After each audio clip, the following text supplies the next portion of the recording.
এটা আমি যতই হাইড করার চেষ্টা করি কখনো হাইড থাকবে না। আমি 4টা বিয়ে করবো। তো তাকে এরকম করে বলছি যে আপনি 4টা বিয়ে করবেন না, 4টা বিয়ে করলে তো একটা চাকর লাগবে, চাকর হিসেবে আমার রাইখা দিয়েন। আমি ডিসাইড করি যে আমি গলায় দেবো বা স্লিপিং দেবো, এটা কোনোভাবে সে জেনে যায় ছিলাম। তখন আমি খুব পড়তাম, যখনই সময় পাইতাম আম্মু আমার এরকম করে বলতো, আমার মনে আছে এখনো, যে মা এত পড়ো না, পড়লে তো পরে সমস্যা হয়ে যাবে। তো আমি আম্মুকে বলতাম না আমি পড়বো। তা আমার আম্মু মূলত প্রাইমারি স্কুলের টিচার। শীতের সকালবেলা পিকনিক হইতেছে, আমি শাড়ি পরবো। তো আম্মুকে বলতেছি যে আম্মু আমি শাড়ি পরবো, আমাকে শাড়ি পরাই দেন। আমি ছোট, আমার স্পষ্ট মনে আছে, এখন আমার মনে আছে। তো আম্মু আমাকে শাড়ি পরাই দিল, তারপরে বলতেছে যে সোয়েটার পরো। তো আমি কান্নাকাটি করতেছি, না শাড়ি পরলে সুন্দর লাগতেছে, আমি সোয়েটার কেন পরবো, সোয়েটার পরলে সৌন্দর্যটা নষ্ট হয়ে যাবে। তো আম্মু আমাকে অনেক জেদ করতেছে। তো আমি রাগ করছি, আমার প্রচন্ড রাগ, আমি ছোটবেলা থেকে খুব জেদি। রাগ করে আমি বারান্দায় গ্রিলে এরকম করে ধরে কাঁদতেছি। তো আম্মু আমাকে ধরতে গেছে, আমি সাথে সাথে মাথা ঘুরে পড়ে যাই। হ্যাঁ, তো পড়ে যাওয়ার প্রায় 5-6 মিনিট আমি সেন্সলেস হয়ে থাকি। এটা কোন ক্লাসে থাকা? ক্লাস না, আমি তখন প্লে নার্সারিতে কোথাও করি না। মূলত আমার যখন বুদ্ধি বয়স হয়েছে, আমি তখন মনে রাখা শুরু করি। তো আমি অনেক ভয় পাই, মাথায় অনেক পানি ঢালা হয়। কয় ভাই বোন আপনারা? এক ভাই এক বোন। আপনি বড় না ছোট? আমি ছোট, আমার বড় ভাই আছে। ওকে। এরকম কন্টিনিউয়াসলি 2-3 বার হয়। এটা কি রাগ করেই সেন্সলেস হয়ে যায়? হ্যাঁ, আমি যখন রাগ হইতাম বা এত বেশি রাগ যে সেন্সলেস হয়ে যায়। শিশু বিশেষজ্ঞকে দেখাইলো, পুরা মাথা স্ক্যান করলো, কোনো অসুখ বা রোগ ধরা পড়ে নাই। তো ওষুধ দিল, কাজ হয় না। তো হয় না, গ্রামের মানুষ বলে যে কবিরাজ দেখাও, এই টাইপের কিছু। তো আমাকে অনেক ট্রাই করছে, রংপুর পীরের কাছে পর্যন্ত নিয়ে গেছে। শীতের রাতে আব্বু আমাকে জড়ায় ধরে ওই খড়ের গাদার মধ্যে আমার এরকম করে নিয়ে রাত থাকতো, 2-3 রাত থাকতো, পীরের সঙ্গে দেখা করানোর জন্য। এত বেশি সিরিয়াল, এত বেশি হয় কি, মূলত ঘুমাইতেছি, ঘুমের মধ্যে আমি চিল্লাই উঠতাম, ভয় পাইতাম, আবল তাবল বলতাম। আমি পড়াশোনা কন্টিনিউ করতে পারতাম না, বেশি প্রেশার নিতে পারতাম না। তো আমি স্কুলেও রেগুলার যাইতাম না। বাবা মা প্রেশার দিত না। যখনই প্রেশার দিত আমি রাগ হইতাম, আবার মাথা ঘুরে পড়ে যাইতাম, এরকম অবস্থা। আমি হাই স্কুলে উঠি, ক্লাস 6, 7, 8, 9। আমার একটা অ্যান্ড্রয়েড ফোন কিনছে, তখন স্যামসাং J7 আসছিল বাজারে। আম্মু এটা কিনছিল, আমার মনে আছে 19,500 টাকা দিয়ে কিনছিল। আচ্ছা। তো ওই ফোন, আম্মু তো সারাদিন স্কুলে থাকতো, আমি একটা ফেসবুক অ্যাকাউন্ট, আমি কোন ক্লাসে থাকতে? ক্লাস 9 এ। ক্লাস 9 এ আমার আশপাশ সব ফ্রেন্ডেরই ফোন আছে, আপডেট হয়ে গেছে আর কি। তো আমার ফোন ছিল না, আমি আম্মুর ফোন থেকে একটা ফেসবুক অ্যাকাউন্ট ওপেন করি। আমি তো বুঝতাম না, আমার যে ফ্রেন্ড করে দিত আমি অ্যাকসেপ্ট করে নিতাম। তো এক সময় দেখি যে একটা ফ্রেন্ড রিকোয়েস্ট আসছে, আমি অ্যাকসেপ্ট করছি। দেখি সাথে সাথে ইনবক্স, যে আমি তোমাকে চিনি, তুমি আমাদের পাশের স্কুলে পড়ো, তুমি এই স্যারের কাছে প্রাইভেট পড়ো। আমার 3 বছরের সিনিয়র ছিল। আপনি তাকে দেখে চিনেছেন? হ্যাঁ, চিনছি। ফেসবুকে দেখেই চিনে ফেলেছেন? হ্যাঁ, কারণ আমি দেখতাম আশেপাশে এরিয়াতে, আমি গার্লস স্কুলে পড়তাম, সে বয়েজ স্কুলে পড়তো। স্কুলটার মাঝখানে শুধু একটা রাস্তা ছিল পাশাপাশি। তো আমি হ্যাঁ আমিও তোমাকে চিনি, আমি দেখছি। তো আমাকে একদিন বলে যে তোমাকে আমার ভালো লাগছে। তো এরকম করে আমরা একটা রিলেশনশিপে যাই।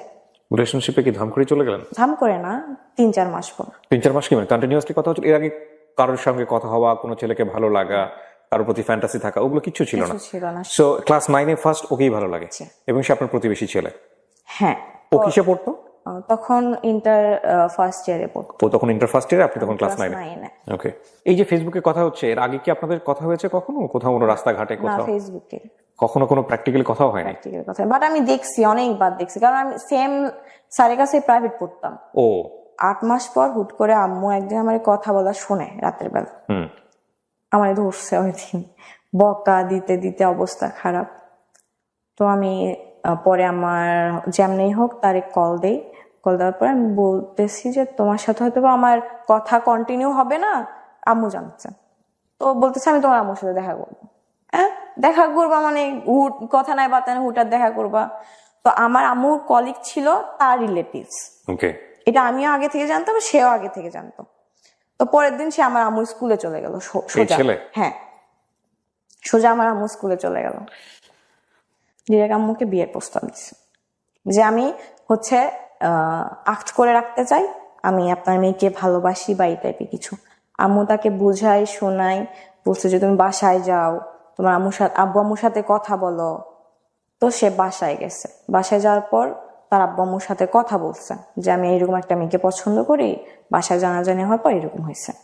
তো তার একটা কাজিন ছিল, মেয়ে কাজিন, এইরকম আপনার রিলেশন করার ইয়েতে সুইসাইড করছে অনেক বছর আগে, 3-4 বছর আগে। তখন 3-4 বছর আগে, 2016 সালে 3-4 বছর আগে। তোর আব্বু আম্মুর মধ্যে আপনার সঙ্গে ঘটনাটা 2016 সালে। হ্যাঁ, মানে তার 3-4 বছর আগে তার ফ্যামিলিতে এরকম একটা সুইসাইডের ঘটনা আছে। সুইসাইডের ঘটনা আছে। তো আব্বু আম্মুর মধ্যে জিনিসটা ভয় কাজ করে যে আমার ছেলে হচ্ছে আপনার অনেক ভালো স্টুডেন্ট, বুয়েটে পড়ার মতো স্টুডেন্ট ছিল সে, হি ওয়াজ ভেরি মেরিটোরিয়াস, খুব ভালো, খুব। ওকে, ওর হাতের লেখা দেখলাম মানে খুবই ভালো। দেন যদি রাজি না হয়, এরকম বলতেছিল যে রাজি না হলে যে কোনো কিছু করে নিতে পারে। তো তার আব্বু আম্মা আমার আব্বু আম্মুর সাথে কথা বললো, বাট ছেলেটা ছিল অসাধারণ সব দিক থেকে। অসাধারণ বলতে স্টুডেন্ট ভালো, ক্যারেক্টার ভালো। আব্বু আম্মুকে অনেক বোঝানো হয়েছে, তার রিলেটিভস যেটা ছিল সে বোঝানো হয়েছে যে ছেলে ভালো, ছেলে ব্রাইট ফিউচার। আমি জানি না 7 দিনের মধ্যে কি এমন হয়ে গেল, আমাদের ছোট করে একটা কাবিন হইল 7 দিনের মাথায়।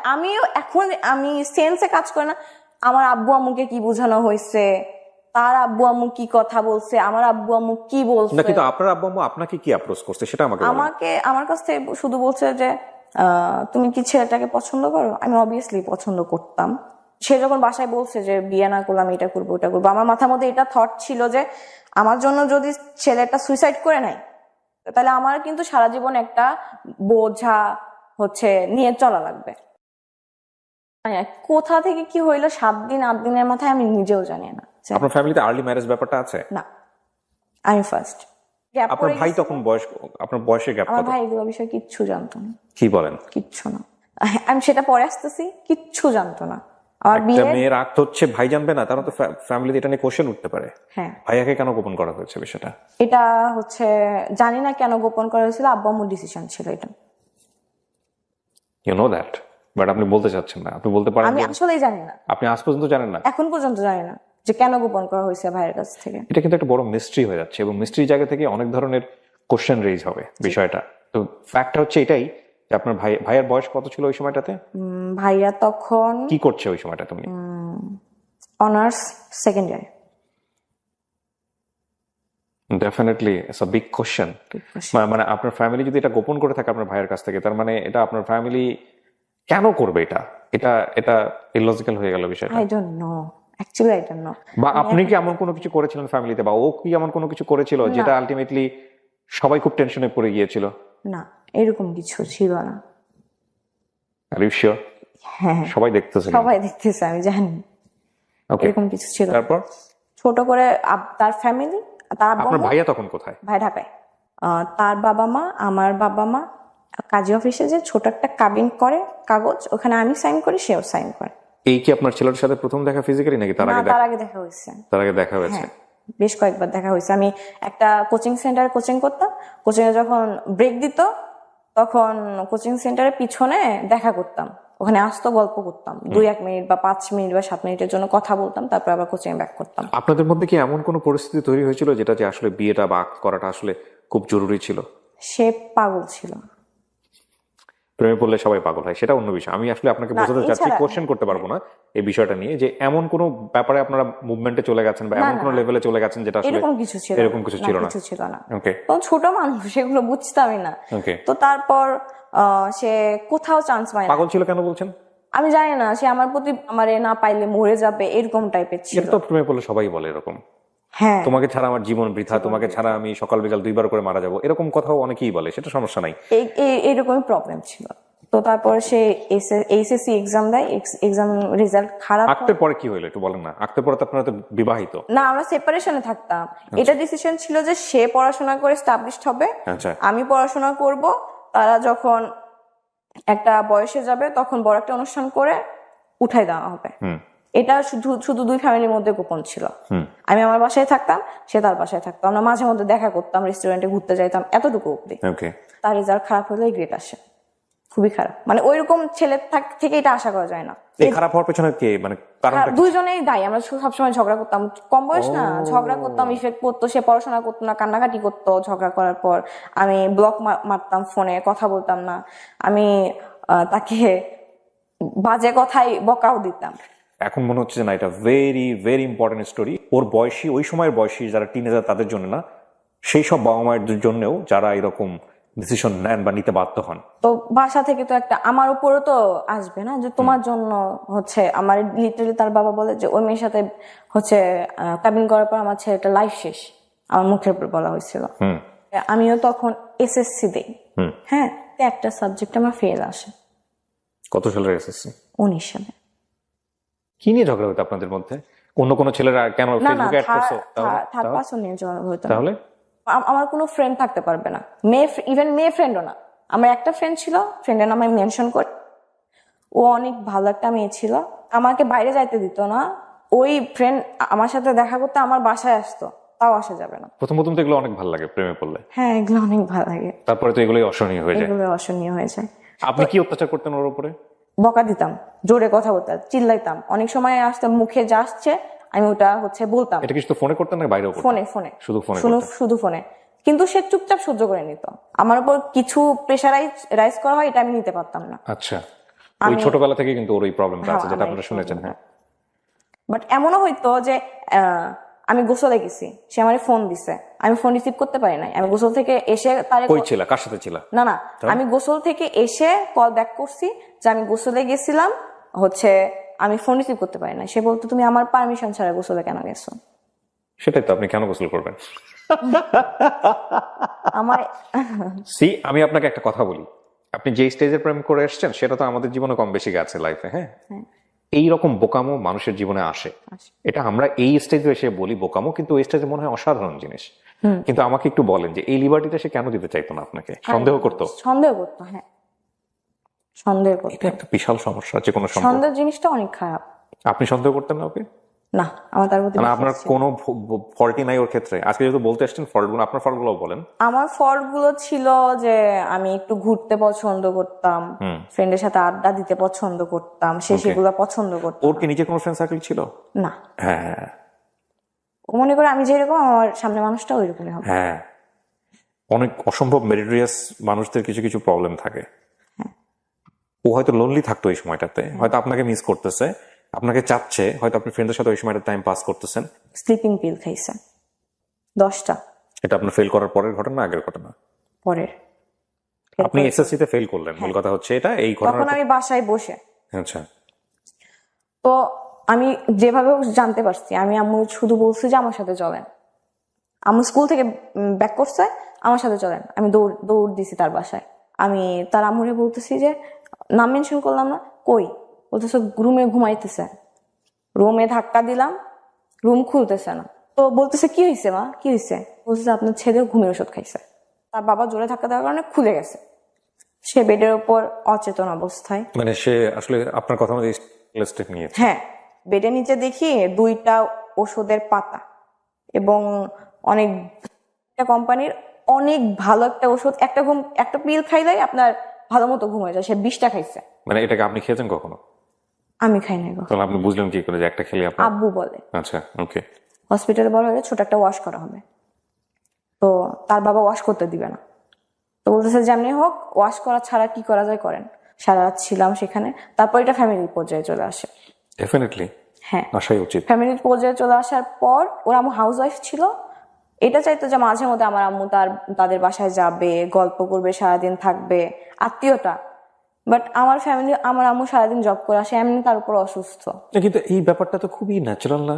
এটা কিন্তু চাওয়াটা খুব ন্যাচারাল। হ্যাঁ, আপনি চাইতেন ওনার কাছে? আপনার তো হাজবেন্ড। না আমি যাইতাম, আমাদের এটা ছিল না, কন্ডিশনে ছিল না। কন্ডিশনে ছিল না। সো ডেফিনেটলি এটা তো মানাটা একটা হাজবেন্ডের জায়গা থেকে, একে তো হচ্ছে সে লোনলি একটা পার্সন, তার লাইফটা অন্যরকম। আমি আপনাকে দোষ দিচ্ছি না, এখানে কিন্তু আমি পুরো সিচুয়েশনটাকে ব্যাখ্যা করার চেষ্টা করছি। 8 মাসের টিনেজ বয়সের সম্পর্ক আপনার, এক অর্থ ওরও টিনেজ বয়সের সম্পর্ক, এবং বিয়ে করার পর একটা ছেলে তার ওয়াইফ হিসেবে অটোমেটিক্যালি রাইট চলে আসে। এটা কন্ডিশন, যদিও এত কন্ডিশন, এইসব কন্ডিশন দিয়ে বিয়ে হয় না, প্রথম কথা হচ্ছে এটা। তারপরেও করলেন, এবং সে নিশ্চয়ই চাইতো আপনাকে যে তুমি আমার সঙ্গে একটা পার্সোনাল টাইম পাস করো। যখন ফ্যামিলি পর্যায়ে যায়, মাঝে মধ্যে যখন সে থেকে তখন আমি তার বাসায় যে 2-1 দিন থাকবো, সে আমার বাসায় এসে 2-1 দিন থাকবে। এরকম হয়েছে 2-3 দিন গেছি। যার পর আমাদের ঝগড়াটা জোরালো ভাবে লাগছে। এবার একটা ছেলেকে নিয়ে লাগছে। আপনাকে নিয়ে? হ্যাঁ, পাশের গ্রামে একটা ছেলে ছিল, ওই ছেলে আমার নামে অনেক কথা বলতো যে হ্যাঁ এই মেয়ের সাথে আমি প্রেম করি, বিয়ে করার পরও আমার সাথে কথা বলে। যখন তারে বলা হয় প্রমাণ দেখা, সে প্রমাণ দেখায় না। তো ও হচ্ছে ওর ফ্রেন্ডদের মাধ্যমে শুনছে যে তোর বউ হচ্ছে এই ছেলের সাথে কথা বলে, এই ছেলে এগুলা বলে বেড়ায়, তো ওইটা নিয়ে লাগছে। তার এগুলা প্যারা জিনিসটা আমি নিতে পারতাম না। আস্তে আস্তে ওর এগুলো ব্যবহারে তার উপর থেকে আমার মন উঠে গেছিল। তারা প্রস্তাব দেয় আমার আব্বু আম্মুকে যে সে অলরেডি অনার্স সেকেন্ড ইয়ারে পড়ে, আমি তখন এসএসসি আবার দিব। প্রস্তাব করে আমার আব্বু আম্মুকে যে এগুলা ঝগড়া ততক্ষণ অব্দি না থামবে ততক্ষণ অব্দি তারা এক জায়গায় হবে। মানে বিষয়টা হচ্ছে ওদেরকে দুজনকে একসাথে রাখো, ঝগড়া শেষ হয়ে যাবে। ছোট একটা অনুষ্ঠান করে তাদেরকে উঠাই নেওয়া হোক, কিন্তু কন্ডিশন হইতেছে একটা, আমরা আমাদের ছেলের বউকে হচ্ছে পড়াশোনা করাবো না। এটা ওনারাই বলেছে। হ্যাঁ, আমাদের ছেলে বউকে দিয়ে আমরা তো জব করাবো না যে তার পড়াশোনা করা লাগবে, ছেলে মেয়েকে এবিসিডি পড়াতে পারবে এনাফ। তো এটা আমার গায়ে, আমার আব্বু আম্মুর গায়ে অনেক লাগে, দুজনেই টিচার, কেন পড়াশোনা করাবে না। তারপরে হইতেছিল না তার সাথে আমার মনোমালিন্য সবসময় লেগেই থাকতো। 6 মাস কন্টিনিউ তার সাথে আমার কোনো কন্টাক্ট ছিল না। ডিসিশন নেওয়া হইলো যে আমাদের সেপারেশন হবে, ফ্যামিলিগতভাবে মিউচুয়াল ডিসিশন। বাট সে চাইতো না। তারপরে আমাদের সেপারেশন হয়। সেপারেশন বলতে কি আপনাদের ডিভোর্স হয়? ডিভোর্স কয় বছর পরে হয় এটা, কাবিন হওয়ার?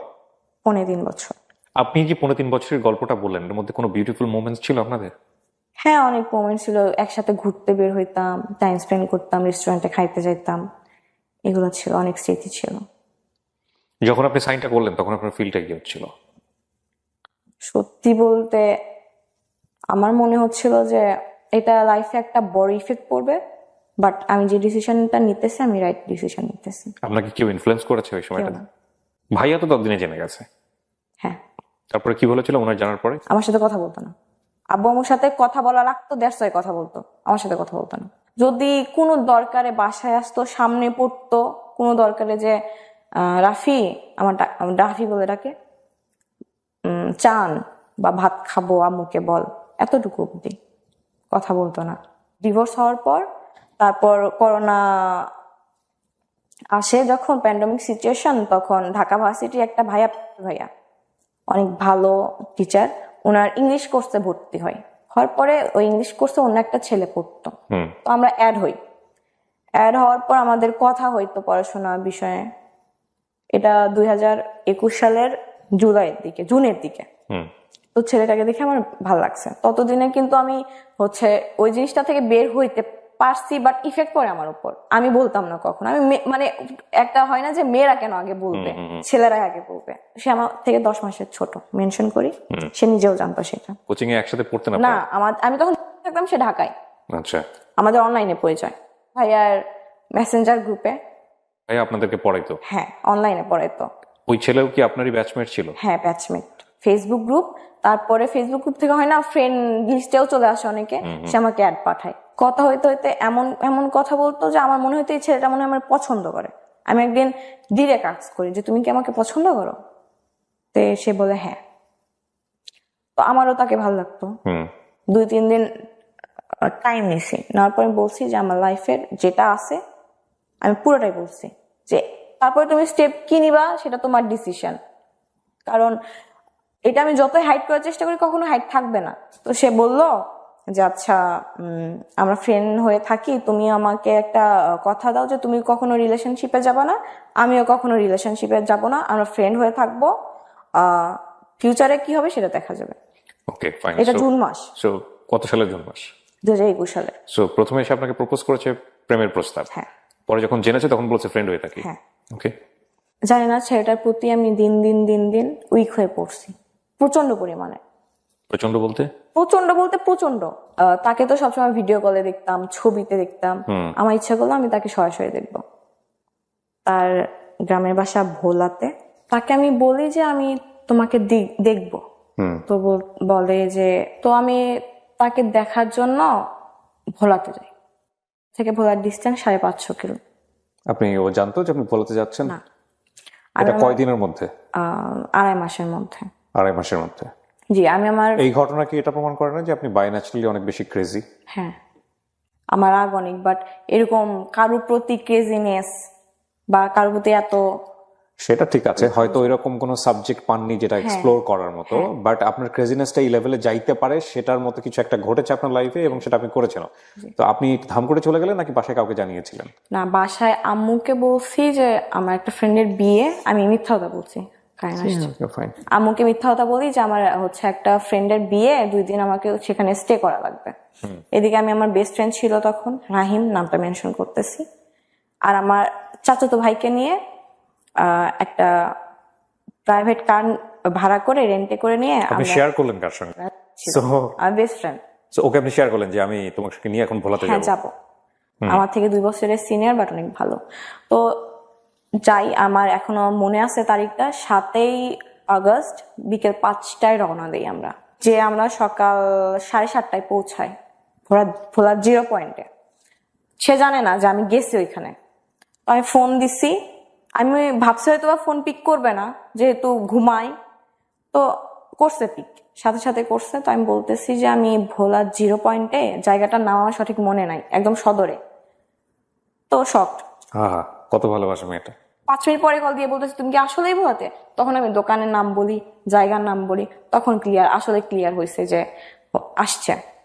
তুমি যে আসছো, আমি তো 1 ঘন্টার বেশি তোমাকে টাইম দিতে পারবো না। আমার এই কথাটা ফার্স্ট আমার অনেক খারাপ লাগে যে আমি 15 ঘন্টা জার্নি করে আসছি, সে আমাকে 1 ঘন্টার বেশি টাইম দিতে পারবে না। আল্লাহ, কেন হইতেছে এমন আমার সাথে? প্রিয় দর্শক এবং শ্রোতা, এই সময়টাতে কিছুটা কালার ডিস্টরশন হতে পারে বা কালারে কিছুটা চেঞ্জ আসতে পারে, বিকজ আমাদের লাইটের সেট আপটা চেঞ্জ হয়েছে বারবার ইলেকট্রিসিটির লোডশেডিং এর কারণে। সো একটু চেঞ্জেস আসতে পারে, এটা একটু চোখে লাগতে পারে, এটা আপনারা কনসিডার করবেন।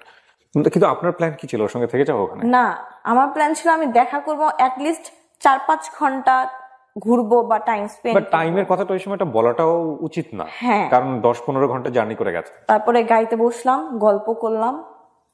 করোনার জন্য কোনো রেস্টুরেন্ট খোলা ছিল না, কোনো পার্ক খোলা ছিল না। তো আমরা সে আমাকে বললো যে তোমাকে একটা লেকের পাড়ে নিয়ে যাই, চলো। তো সবাই, আমার কাজিন, আমার ফ্রেন্ড, গাড়িতে বসলাম, গেলাম। আর ভোলা না, একটু পরপর মসজিদ, অনেক সুন্দর সুন্দর মসজিদ। আমার এই জিনিসটা অনেক ভালো লাগছে, এত সুন্দর সুন্দর মসজিদ। আমি এটা বলছি যে আপনাদের হচ্ছে ভোলাতে অনেক সুন্দর সুন্দর মসজিদ, ঢাকার থেকে অনেক। আপনি বলতেন? হ্যাঁ, ওকে। এটা চলে আসছে আমার রেসপেক্টের জায়গা থেকে। ড্রাইভার আঙ্কেল যে, সে বলতেছে যে 5টার ফেরিটা যদি আমরা মিস করি, আমাদের কালকে সকাল অব্দি ওয়েট করা লাগবে। তো বলতেছে আমি তোমার সাথে ফেরি ঘাট অব্দি যাবো, অনেক ছবি উঠাই, ভিডিও করি। এখনকার করে না টিকটক, করছি কয়েকটা ভিডিও। টিকটক করতেন আপনি? এখনো করেন? না, তার জন্য ছেড়ে দিছি। এই ছেলেটার জন্য? হ্যাঁ, পছন্দ করতো না। তো তারপরে সে আমার সাথে থাকতে পারতেছে না, তো অনেক আমি বললাম যে আপনি এখান থেকে বাসায় যান। হ্যাঁ, তো সে কোন এক ফ্রেন্ডকে ফোন করলো যে তুই আমার বাসায় একটু ম্যানেজ করিস, যদি ফোন দেয় আম্মু বলিস যে আমি তোর সাথে আছি। তো সে আমাকে বললো যে আমি তোমার সাথে বরিশাল পর্যন্ত যাব, মানে নদীটা পার হইলে বরিশাল জেলা।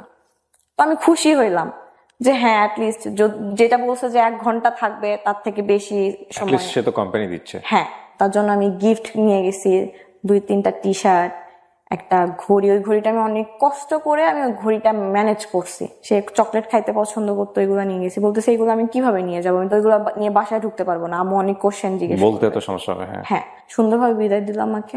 আমি অনেক মজা নিয়ে আসছি যে তার সাথে অন্তত দেখা হয়েছে আমার। আমি ভোলা থেকে যাওয়ার 8 দিনের মাথায় সে ঢাকায় আসে কলেজে অ্যাসাইনমেন্ট জমা দেওয়ার জন্য। ঢাকাতে পড়তো সে? হ্যাঁ, আমি ভাবলাম আমি আবার যাবো তার সাথে দেখা করতে ঢাকাতে। হ্যাঁ, কি মানে আমি জানি না তখন কি বলছি, যে কোনো একটা বলে ম্যানেজ করছে আম্মুকে। আর আমারকে আম্মু কখনো না বলে না, আমার বিকজ অফ ওই ইনসিডেন্টের কারণে। ইনসিডেন্টের কারণে, প্লাস আমি অসুস্থ, যদি আমাকে একটা জিনিস নিয়ে না করে আমি রেগে যাই, রেগে যে যদি আবার মাথা ঘুরে পড়ে যায়, আবার অসুখটা আবার ব্যাক করে, এটার ভয়ে। আব্বুকে বলা হয়েছে যে পিকনিকে যাচ্ছি। তো আমি আমার ওই ফ্রেন্ড আবার ওই কাজিনকে নিয়ে আমি ঢাকায় আসি। ঢাকায় এসে তাকে কল দেওয়া হয়। কল দেওয়া হওয়ার পর 10 নাম্বার, মিরপুর 10-এ কল দেওয়া হয়েছে যে 10 নম্বরে আছে, আসো। সেও জানে না যে আমি আসছি। আমি আমার ফ্রেন্ডকে দিয়ে কল দেওয়া হয়েছি যে তুমি বলো তুমি আসছো ঢাকায় কাজে, তুমি ওর সাথে দেখা করবা। তো সে আসে, একসাথে খাওয়া দাওয়া করলাম, বসলাম, খাওয়া দাওয়া করলাম। সন্ধ্যার পরে সে হোটেলে আসলো যে চলো তোমাদের হোটেল অব্দি পৌঁছাই দেই, তারপর ওখানে কিছুক্ষণ গল্প করে আমি চলে আসবো। আমি চলে আসবো। সে হোটেল অব্দি আসলো, আসার পরে সবাই মিলে গল্প করলাম, 8 ঘন্টা মতো গল্প করে তার বাসা থেকে ফোন আসলো, সে চলে গেল। তো আমি রাতে তাকে কল দিলাম যে কালকে সকাল থেকে বিকাল অব্দি আমাকে টাইম দেওয়া লাগবে আপনার। সে কোনোভাবেই রাজি না, সে অজুহাত দিচ্ছে যে সে কি তখন ঢাকাতে? হ্যাঁ, ঢাকাতে। তার ফ্যামিলি তো ভোলাতে, সে ঢাকাতে কি না করে? না, সে তার ফুল ফ্যামিলি ঢাকাতে সেটেল। তাহলে ওই সময়টাতে সে ভোলাতে ছিল? ভোলাতে ছিল করোনার জন্য। তো সে অজুহাত দেয় যে খালামণি বাসায় যাওয়া লাগবে, আম্মু বের হইতে দেবে না। আসলে এগুলো কিচ্ছু না, আমি তো বুঝি। আমি বাসায় ম্যানেজ করে ঢাকা অব্দি আসতে পারছি, তুমি আমার জন্য সকাল থেকে বিকেল অব্দি টাইম বের করতে পারবা না, তাও ঢাকাতে। মানে কেউ আপনাকে পছন্দ করতো না? পছন্দ করতো, বাট আমি জানি না কেন চাচ্ছিল না। এই তো আমার ইনসিডেন্ট আছে, এই জন্য আমার থেকে একটু দূরে দূরে থাকতো। ও ফাইন, ইনভলভটাও ওভাবে চাচ্ছিল না, যে ঠিক আছে ধরি মাছ না ছুঁই পানি, এটাই। হ্যাঁ হ্যাঁ, এক্স্যাক্টলি। সে প্রচন্ড চালাক। সে বলতেছে বিকালে বের হবো, বিকালে 1-1.5 ঘন্টা তোমার সাথে লাভ রোডের দিকে যাব, ওখানে কোথাও বসে গল্প করে। লাভ রোড কোথায় এটা? মিরপুর 2-এ। আমি বললাম না, সকালবেলা আমি সকাল থেকে বিকাল অব্দি আপনার সাথে থাকবো, কারণ আমি আসছি আপনার সাথে টাইম স্পেন্ড করার জন্য, আপনি আমাকে 2-3 ঘন্টা কেন দিবেন। তো সকালবেলা বের হয়েছে 10টার সময়, ঘুরছি ঢাকা শহর, যমুনা ফিউচার পার্কে, বসুন্ধরা সিটিতে, পার্ক, রেস্টুরেন্ট। আমার সাথে যতক্ষণ ছিল আমি কখনো এটা ফিল করতাম না যে তার সাথে আমার ফ্রেন্ডশিপ, বয়ফ্রেন্ড গার্লফ্রেন্ড। আপনি এটা ফিল করতেন? আমি ফিল করতাম, সেও ফিল করতো। কিন্তু আপনাদের মধ্যে কোনো ওয়ার্ড দেওয়া হয়েছিল যে তুমি না, আমার সে কমিটেড ছিল না আমার সাথে কোনোভাবে। সে তো ক্লিয়ার করেছিল বিষয়টা। ক্লিয়ার করেছিল, সে জায়গাতে সে ট্রান্সপারেন্ট ছিল ডেফিনেটলি। ওই তো ধরি মাছ না ছুঁই পানি। আর আপনি না, কিন্তু আপনার উইকনেস তো আপনি তাকে বুঝিয়ে দিয়েছেন, এখানে আপনি দোষ দিবেন কিভাবে? হ্যাঁ, আপনি যখন তাকে আপনার উইকনেসটা বুঝিয়ে দিচ্ছেন, সে কি ডেফিনেটলি আপনাকে বাধা দিয়েছিল যে না ঠিক আছে তুমি তোমার সীমানাটা মেইনটেইন করো, এর চেয়ে বেশি আগে না? আমারে বলতো যে হচ্ছে তোমার ক্রেজিনেসটা বেশি হয়ে যাচ্ছে, এটা একটু কন্ট্রোল করো, এটা সবসময় বলতো আমাকে। সে সব দিকে মেনটেন করে চলতো, বললাম না, যে আপনাকে ছাড়তেও চাইতো না, আবার ধরতেও চাইতো না, বিয়েও করার তো ব্যাপার স্যাপার আসতোই না, বাট আপনি তার প্রতি উইক ছিলেন, সেটা আপনি মোটামুটি সবভাবে বুঝিয়ে দিয়েছেন। হ্যাঁ, সবভাবে। সে আমাকে সন্ধ্যার সময় হোটেলে নামায় দিয়ে বাসায় চলে গেল। তো আমি বললাম যে আমি আপনার সাথে কিছু অব্দি যাই। সে আমাকে বলে নাই যে তার বাসা মিরপুর, বলছে 10 এলাকায়। বাসা কোথায় আপনি বলে নাই। আমার কি করছে, মিরপুর কেন বলে না বুঝতে পারছেন তো? হ্যাঁ, তো সে হচ্ছে আমাকে মিরপুর 2-এ শপিং সেন্টার আছে, ওই অব্দি হেঁটে নিয়ে গেল। হেঁটে নিয়ে বলতেছে আমার বাসায় এইদিকে, তুমি হচ্ছে কিছু কেনাকাটা থাকলে শপিং এ করো, আমি বাসায় যাই। রাতে 10টার বাস করব, ব্যাক করলাম। যখন গাড়িতে উঠি আমাকে বলে যে তোমাকে আমি বিয়ে করতে পারবো না, এটা ক্লিয়ার থাকো, তোমার সাথে আমার কিছু পসিবল না। বিয়ের কথাবার্তা হচ্ছিল আপনাদের মধ্যে? আপনি ওকে অফার করেছিলেন বা এরকম কোনো কিছু? না, সে নিজের থেকে বলে যে তোমার সাথে আমার কোনো ফিউচার নাই, because of you have a incident. এটা সে আপনি যখন গাড়িতে ওঠেন তখন বলে? হ্যাঁ, সে আগবাড়ায় কেন বলতেছিল এই কথাগুলো? আমি জানি না। আপনি কি তার কাছ থেকে চাচ্ছিলেন বিষয়গুলো? না, আমি কিছু না, এগুলো বিষয়ে কোনো কথা হয় নাই। যে অথবা আপনার অ্যাটিটিউড দেখে সে শঙ্কার মধ্যে ছিল? হ্যাঁ, শঙ্কার মধ্যে ছিল যে ভবিষ্যতে প্রবলেম হইতে পারে আমার জন্য, যে কারণে সে বারবার আপনাকে ক্লিয়ার করতেছিল। তো ওই দিন আমি এসি গাড়ি তো প্রচন্ড কান্না করতেছিলাম, ফুপাই কান্না করতেছিলাম। গাড়ির ম্যানেজার আসছে, এসে বলতেছে, আমার ফ্রেন্ড আমার পাশে বসেছিল, যে স্যার কিছু হয়েছে, প্রবলেম? তো আমার মুখ চেপে ধরছে, আমি কান্না করতেছিলাম কন্টিনিউয়াসলি। বলতেছে না, একটু ফ্যামিলি প্রবলেম, ওর মিথ্যা কথা বলছে, ওর আম্মু একটু অসুস্থ। আমি সারা রাস্তা কান্না করছি, 5 ঘন্টা 6 ঘন্টা ছিলাম, কান্না করছি। সকালবেলা আমি বাসায় গেছি, যে আমার নিজের চেহারা আয়না দেখে আমি নিজে ভয় পাইছি, চোখ এইরকম আলুর মতো হয়ে গেছিল। তারপর 2 দিন আমাকে সে ব্লক লিস্টে রাখে। ফেসবুকে ব্লক করে দেয়? কেন ব্লক করে দেয়? আপনি কি করতেছিলেন? ওগুলা বলে সে আমার সাথে রাগারাগি করে।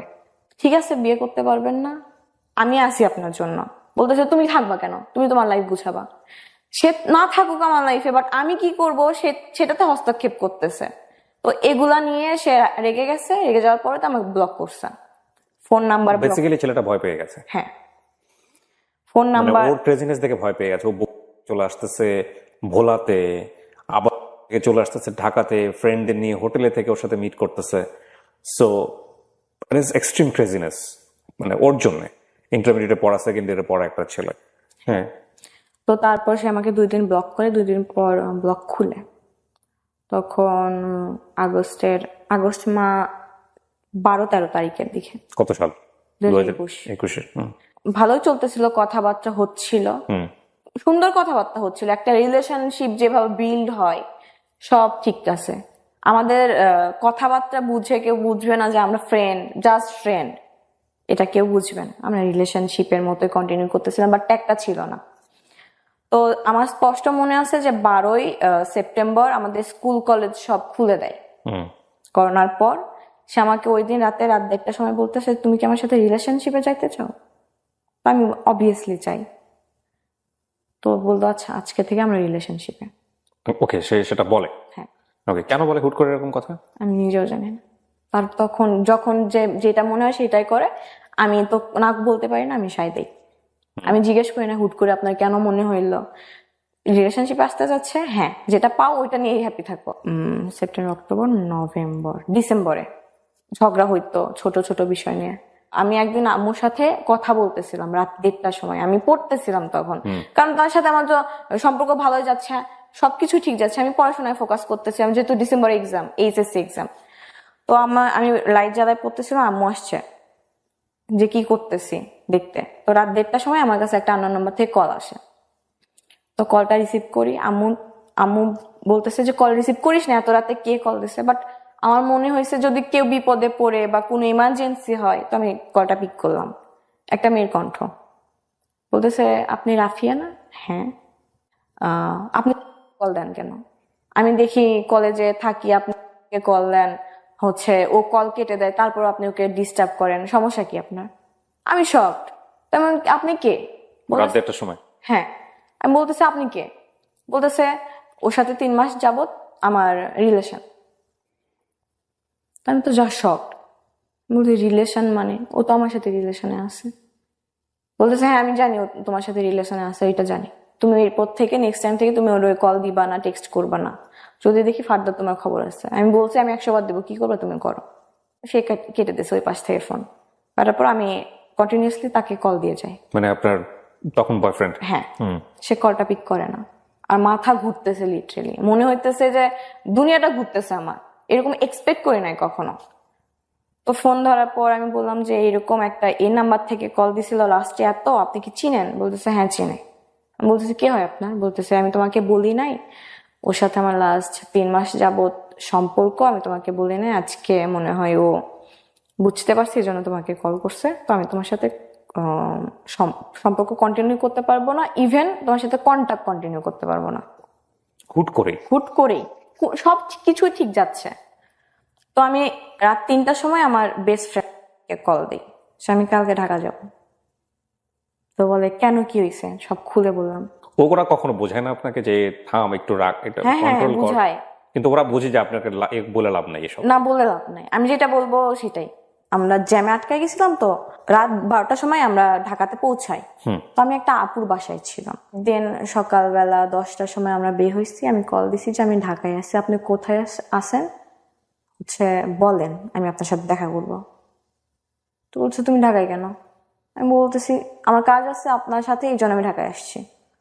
তো বলতেছে যে আমি দেখা করতে পারবো না, আমি খালামণির বাসায়। মিথ্যা কথা বলতেছে। সে বললো যে তুমি এই রেস্টুরেন্টে আসো, আমি আসতেছি। তো তারপর যে শুনে এটা আমার সাথে প্র্যাঙ্ক করা হয়েছে। প্র্যাঙ্ক করছে? হ্যাঁ, যে আমাকে বোঝার জন্য যে আমি কি রিয়াকশন দেই। তারপর মেয়েটাকে নিয়ে আসো? মেয়েটাকে সাথে আমার কথা হয়েছে। কিন্তু বলেন যে আপনি মেয়েটাকে নিয়ে আসো এখানে, আমি প্র্যাঙ্ক করছে কিনা আনছে? হ্যাঁ, কথা হয়েছে, প্র্যাঙ্ক ছিল, তারা প্ল্যান করে করছে এটা। আসলে প্র্যাঙ্ক ছিল? হ্যাঁ আসলেই ছিল। ওকে। আমার তখন প্রচন্ড রাগ উঠছে। ওঠার পরে বলতেছে, শান্ত করলো, অনেক কিছু বুঝাই। তো ঠিক আছে, আসছি যখন, থাকি 2-1 দিন, আপনার সাথে ঘুরি। তো তারপরে আমি হচ্ছে ব্যাক করি পরের দিন। তো আমার এটা প্ল্যান ছিল যে আমি ঢাকায় শিফট হবো। ঢাকায় শিফট হওয়ার একটাই রিজন যে আমি তার কাছাকাছি থাকবো। হ্যাঁ, ঝগড়া হলে ব্লক দিয়ে দেয়, শেষ, আর কোনো যোগাযোগের কোনো ওয়ে নাই। তো তার বার্থডে ছিল, এটা কাহিনী। আমি গেছি ঢাকায় আপনার 5ই অক্টোবর থেকে 9 অক্টোবর অব্দি ছিলাম। তার বার্থডে ছিল 16 অক্টোবর। ওকে। আমি খুব অসুস্থ হয়ে পড়ি 12 অক্টোবর। আমাকে স্যালাইন পুশ করা হয়। আমার প্ল্যান ছিল আমি 16 অক্টোবর তাকে সারপ্রাইজ দেবো ঢাকায়, কিন্তু সামহাও আমি একটু সুস্থ হই। সুস্থ হওয়ার পর আমি আমার ওই ফ্রেন্ডকে নিয়ে আবার ঢাকায় যাই আচ্ছা 15 তারিখ রাতের বেলা। ওকে তো তাকে সারপ্রাইজ দেই, সে খুশি হয়েছে। ওই রাতে আবার আমরা ব্যাক করি। তারপর সে আমার কথা শোনাইতেছে যে আমি যদি আমার একটা ছেলে ফ্রেন্ডকে নিয়ে মেয়ে ফ্রেন্ডকে নিয়ে যাই তোমার সাথে দেখা করতে, সারা রাত ছিলাম সেই মেয়ের সাথে গাড়ির মধ্যে, তোমার কি কেমন ফিল হবে? তো আমি আমার ভুলটা বুঝতে পারছি যে যেটা কন্টিনিউ হইতেছে এটা ঠিক হইতেছে না, বা আমি বেশি পাগলামো করতেছি। তার মানে আপনি যদি একটা মানুষকে 20 কেজি ভালোবাসেন, সে মানুষ কিন্তু আপনাকে 2 কেজি ভালোবাসবে, এটা নিয়ম। তো আমি বললাম যে আচ্ছা সরি, আর এটা নেক্সট টাইমও রিপিট হবে না। সে এটা নিয়ে আমার অনেক কথা শোনাইছে, আমি বারবার সরি বলছি, বারবার সরি বলছি। যত সরি বলি সে আরো তত কথা শোনায়। তো আমি এক পর্যায়ে চুপ হয়ে গেছি, সরি বলা বন্ধ করে দিছি। 15 দিন কন্টিনিউয়াসলি সে আমার সাথে রুড বিহেভ করে গেছে। এই বিষয়টা নিয়ে সে আমার সাথে ব্রেকআপ করে। এটা আপনার অক্টোবরের 25 তারিখে, না 26 তারিখে। আমি 27 তারিখে আবার ঢাকায় আসি। তার বাসা তখন আমি চিনি। তো বাসা নিচে যে আমি কল দিই যে আপনার বাসা নিচে আপনি একটু নামেন। তো নামছে, আমার সাথে আমার আপু ছিল, একটা আপু। তো তাকে বুঝাই যে আপনি সিলি রিজনের জন্য আপনি আমার সাথে ব্রেকআপ করবেন কেন। তো তাকে বুঝাই, অনেকক্ষণ যাবত বুঝাই। বুঝানোর পরে ঠিক আছে ঠিক আছে ঠিক আছে করার পর তখন আপনার ইন্টারভিউ পড়েন? হ্যাঁ বললাম, তখন হচ্ছে অক্টোবর মাস, নভেম্বর ডিসেম্বরে এক্সাম। তো বুঝানোর পরে আমি হচ্ছে আরেকদিন স্টে করি, তারপরের দিন এক্সাম ছিল। তো আমি আরেকদিন স্টে করি, এক্সাম শেষ করে তার সাথে আমি একটু টাইম স্পেন্ড করে আমি বাসায় ব্যাক করবো। এটা আমি কোনোভাবে আর আব্বুর কান থেকে ইয়ে করতে পারি নাই। আব্বু কান অব্দি চলে গেছে, আম্মু তো এতদিন জানতোই, এখন আব্বু কান অব্দি গেছে। তো আমি বাসায় ফেরার পরে এত মারে নাই আমাকে, মা ছাড়া যা করা লাগছে করছে, রুমের মধ্যে আটকায় রাখছে। বাবা হ্যাঁ, এটা আমি তার কান অব্দি পৌঁছাই নাই, স্টিল নাও জানে না। এই রেকর্ডিং যদি তার কান অব্দি যায় তাহলে সে জানবে। রুমের মধ্যে আটকায় রাখছে। ডিসেম্বর আমার পরীক্ষা, আমার যেমনি হোক পরীক্ষা দেওয়া লাগবে, বিকজ আমি পড়াশোনা করার জন্যই আমি আগের সম্পর্ক থেকে মুভ অন করছি, ডিভোর্সটা নিছি যে আমার যাওয়া লাগবে, লাইফে কিছু করা লাগবে, পড়াশোনা ছাড়া কোনো মেয়ের গতি নাই, আমি যেটা মনে করি। তো আমি আব্বুকে বুঝাই যে ভুল হয়েছে, আমি আর কোথাও যাব না, আমি ওর ছেলের সাথেও কথা বলবো না। আমার কাছ থেকে ফোন 2 দিনের জন্য নিয়ে নিছিল, আমি আম্মুর ফোন দিয়ে তার সাথে কথা বলি। তারপর ডিসেম্বরে এক্সাম। আমি আব্বুকে বলছি, আম্মুকে অনেকদিন যাবত বলতেছি যে আমি কোচিং করার জন্য ঢাকায় যাবো, কোচিং করবো ফার্মগেট শাখায়। তো আম্মু রাজি ছিল, আব্বু কোনোভাবে আমাকে পাঠাবে না, আমি কখনোই বাইরে থাকি না, বাইরে থাকি নাই। আর আব্বু মনে করতো যে আমি বাইরে থাকলে দুষ্টুমি করবো, এই জন্য রাজি হচ্ছিল না। তো আমার 5 তারিখে এক্সাম ছিল, 7 তারিখে এক্সাম ছিল। এক্সাম দেওয়ার পর আমি বাসায় বলি আমি কিন্তু যাবোই ঢাকায়। তো আব্বু কোনোভাবে পাঠাবে না। তো আমি বললাম তাহলে আমি এক্সাম দিব না। বাবু বলছে দিস না, সেটা তোর। বাবা তো তখন জানে আপনার ঢাকায় আসা মানে কি? হ্যাঁ, আব্বু জানতো। তুই দিস না বলতেছে এক্সাম দিবি না, দিস না, সেটা তোর সমস্যা। তো আম্মা আমাকে অনেক বুঝাইলো যে আচ্ছা আমি ম্যানেজ করবো, আমি তোমার আব্বুকে বুঝাবো, তুমি এক্সামটা দাও। এর মধ্যে ভাইয়া ইনভলভ হয়ে গেল। আব্বু ভাইকে ফোন করে বলছে, আব্বু ভাইয়া তখন ঢাকাতে? ভাইয়া ঢাকাতে। ভাইয়াকে বলছে 9টার সময়। আপনি কি ঢাকায় আসতেন, আপনার ভাইয়া জানতো না? না, ভাইয়াকে বলছে রাত 9টার সময়, ভাই 10টার বাসে চলে আসছে। ওই তখনই আমি ভাবছি এবার আমার শেষ, আমার এক্সাম শেষ, আমার লাইফ শেষ। ভাইয়াকে প্রচন্ড পরিমাণ ভয় পাই, প্রচন্ড গম্ভীর টাইপের। বাট একবার আগ হইলে শেষ। সকাল সারা রাত আমি ঘুমাই নাই, তাকে টেক্সট করতেছি যে আমার ভাই আসতেছে, শেষ, আমার ঢাকা যাওয়া শেষ, আমার এক্সাম দেওয়া শেষ, আমার সব শেষ। আইসে আমাকে রুমের মধ্যে বন্দি করে রাখবে। তো বলতেছে যে তুমি তোমার সাথে আমার যা ছবি ছিল, স্মৃতি ছিল, সব ডিলিট করে দাও। তো আমি জাস্ট এটা মনে করতেছিলাম যে এরকম একটা কিছু আসবে, তো ডিলিট করে দাও। তো আমি তার কথার প্যাচে পইরা সব ফোন থেকে ডিলিট করে দিছি যে ভাইয়া দেখলে প্রবলেম হবে। না সে কি বোঝাচ্ছিল আপনাকে? মানে ভাইয়া দেখলে প্রবলেম হবে, সেই জন্য ডিলিট করো? হ্যাঁ। তো আমি ডিলিট করছি। ভাইয়া এসে আমার ফোন চেক করে নাই, ভাইয়া এসে জাস্ট আমার রুমের দরজাটা লাগাই দিছে। আম্মু ধাক্কাইতেছে, একটা লাঠি নিছে, মোটা লাঠি, এত বড়। তো বলতেছে কি হয়েছে বল, আমার এই যে আমার অফিস আছে, আমি সবকিছু ছাইরা আসলাম, তো সমস্যা কি? একবার লাইফে এত কিছু ফেস করে আসছোস, তারপরে তো শিক্ষা হয় নাই। তো আমি জাস্ট চুপ, আমি কোনো কথা বলতে, আমার হাত পা কাঁপতেছে লিটারালি। তো আম্মু জানালা দিয়ে ইয়ে করতেছে যে ওকে মেরো না, মেরো না, বড় হয়েছে, মায়ের দিয়ে কোনো লাভ হবে না, বুঝাও। তো ভাইয়া বুঝাইলো, আমাকে মারে নাই। বলতেছে ভাইয়ার কথা হইতেছে যে তুমি ঢাকায় গেলে তোমার সাথে আমার সম্পর্ক থাকবে না, হ্যাঁ, আর তুমি যদি পরীক্ষা না দাও, আমি বলছি যে আমি এইচএসসি পরীক্ষা দিব না, অ্যাটেন্ড করবো না, 2টা পরীক্ষা অলরেডি হয়ে গেছে, তাহলে তো ভুলেই যাবা তোমার ভাই না, মানে ভাই বলতে কেউ ছিল। ঢাকায় আপনি যাওয়ার জন্য এত ক্রেজি কেন? মানে তার জন্য জাস্ট মিট করবেন না? তার আশেপাশে থাকবো আমি, ঢাকায় সেটেল হওয়ার প্ল্যান। বাট পরীক্ষা তো আপনি দিচ্ছেন তখন কলেজে। হ্যাঁ পরীক্ষাটা দিয়ে না আপনি ঢাকায় আসবেন, হ্যাঁ, তো তার আগে আপনি ঢাকায় আসেন? তার আগে বলে দিছে যে আমার ঢাকা পাঠাবে না। ও তার আগে বলে দিচ্ছে ঢাকা পাঠাবে না? হ্যাঁ, এই জন্য আমার এত ক্রেজিনেস। ওকে।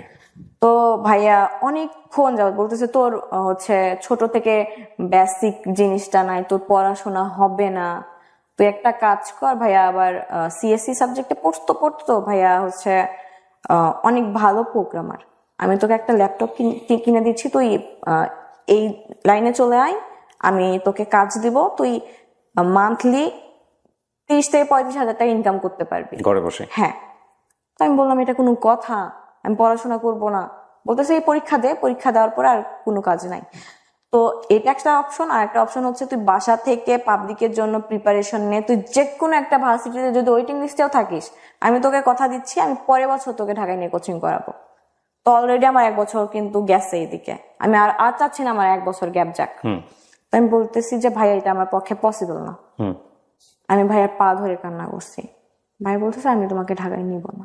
পা ধরে কান্না করছেন যে ছেলেটা কাছাকাছি থাকবে না? হ্যাঁ, আমি ঢাকায় যাব। কি বলতেছিলেন ভাইয়া যে আমি ওকে অনেক পছন্দ করি? না ভাই, ও কথা জানে না ভাইয়া, তখনও জানে না ভাইয়া, এখনো জানে না, স্টিল নাও জানে না। কি বলেন? তো না জানলে ভাইয়া কেন আপনাকে? মনে করতেছে যে আমি ঢাকায় গেলে বেয়াদব হয়ে যাব, হচ্ছে দুষ্টামি করব, এগুলোর জন্য ভয় পাইতো ফ্যামিলি থেকে আমাকে নিয়ে। এই জন্য ঢাকায় আসলে হয় না যে অনেক ছেলেরা ড্রাগ অ্যাডিক্টেড হয়ে যায়, ওকে, এগুলা নিয়ে ভয় পাইতো। আপনি কখনো ট্রাই করেছেন? জীবনে কখনো না। তো এত ভয় কেন পাবে যেখানে ভাই ঢাকাতে আছে? আপনাকে ইনসিডেন্ট হয়ে গেছে আমার লাইফে। আপনার ভাই ম্যারিড ছিল ওই সময়? না না না ভাইয়া, ভাইয়ের সঙ্গে আপনি থাকতে পারতেন। ভাইয়া তো হচ্ছে উত্তরাতে থাকতো, উত্তরা থেকে ফার্মগেট তো অনেক দূর হইতো। বাট আপনি ফার্মগেটেই থাকতে চাচ্ছেন এরকম কথা বলেছেন? হ্যাঁ, কারণ ফার্মগেট আমার হচ্ছে কোচিং। এটা তো ম্যানেজ করা যেত সামহাও, জানি না আমি এত কেন ক্রেজি হলো বিষয়টা নিয়ে, যেহেতু জানে না সে ছেলেটা সম্পর্কে। তারপর ভাইয়া জাস্ট বললো যে আমি তোমাকে ঢাকায় নিব না। আসার সময় বললো আমার একটা বিড়াল ছিল, আমি অনেক শখ করে কিনছিলাম, আমি টাকা জমাই 25,000 টাকা দিয়ে বিড়ালটা কিনছিলাম। ভাইয়া বলে যে ওই 25,000 টাকা দিয়ে আপনি একটা বিড়াল কিনছেন?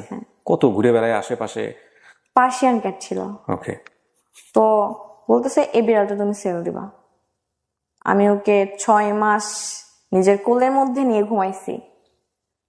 তো না হইলে হচ্ছে তোমার ঢাকা যাওয়ার সম্ভাবনা নাই। তো কারণ ছিল, রিজন ছিল, বিহাইন্ড দ্য রিজন হইতেছে যে আমি ঢাকায় যাওয়া আসি করছি, এগুলোর জন্য আমার হিউজ পরিমাণ টাকা ধার হয়ে গেছিল, হিউজ অ্যামাউন্টটা বলতেছে না। তো এটার জন্য ভাই রেগে গেছে, এটার জন্যই মূলত রেগে গেছে। ধার করতেন কার কাছ থেকে?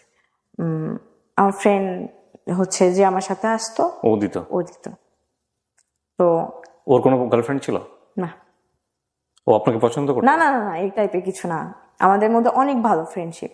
প্রচন্ড কষ্ট, 6 মাস একটা প্রাণীকে কোলের মধ্যে নিয়ে। তো 1 তারিখে আমার বার্থডে ছিল, তো আমি রাত 12টার সময় ফোন নিয়ে বসেছিলাম যে আমার বয়ফ্রেন্ড আমাকে উইশ করবে।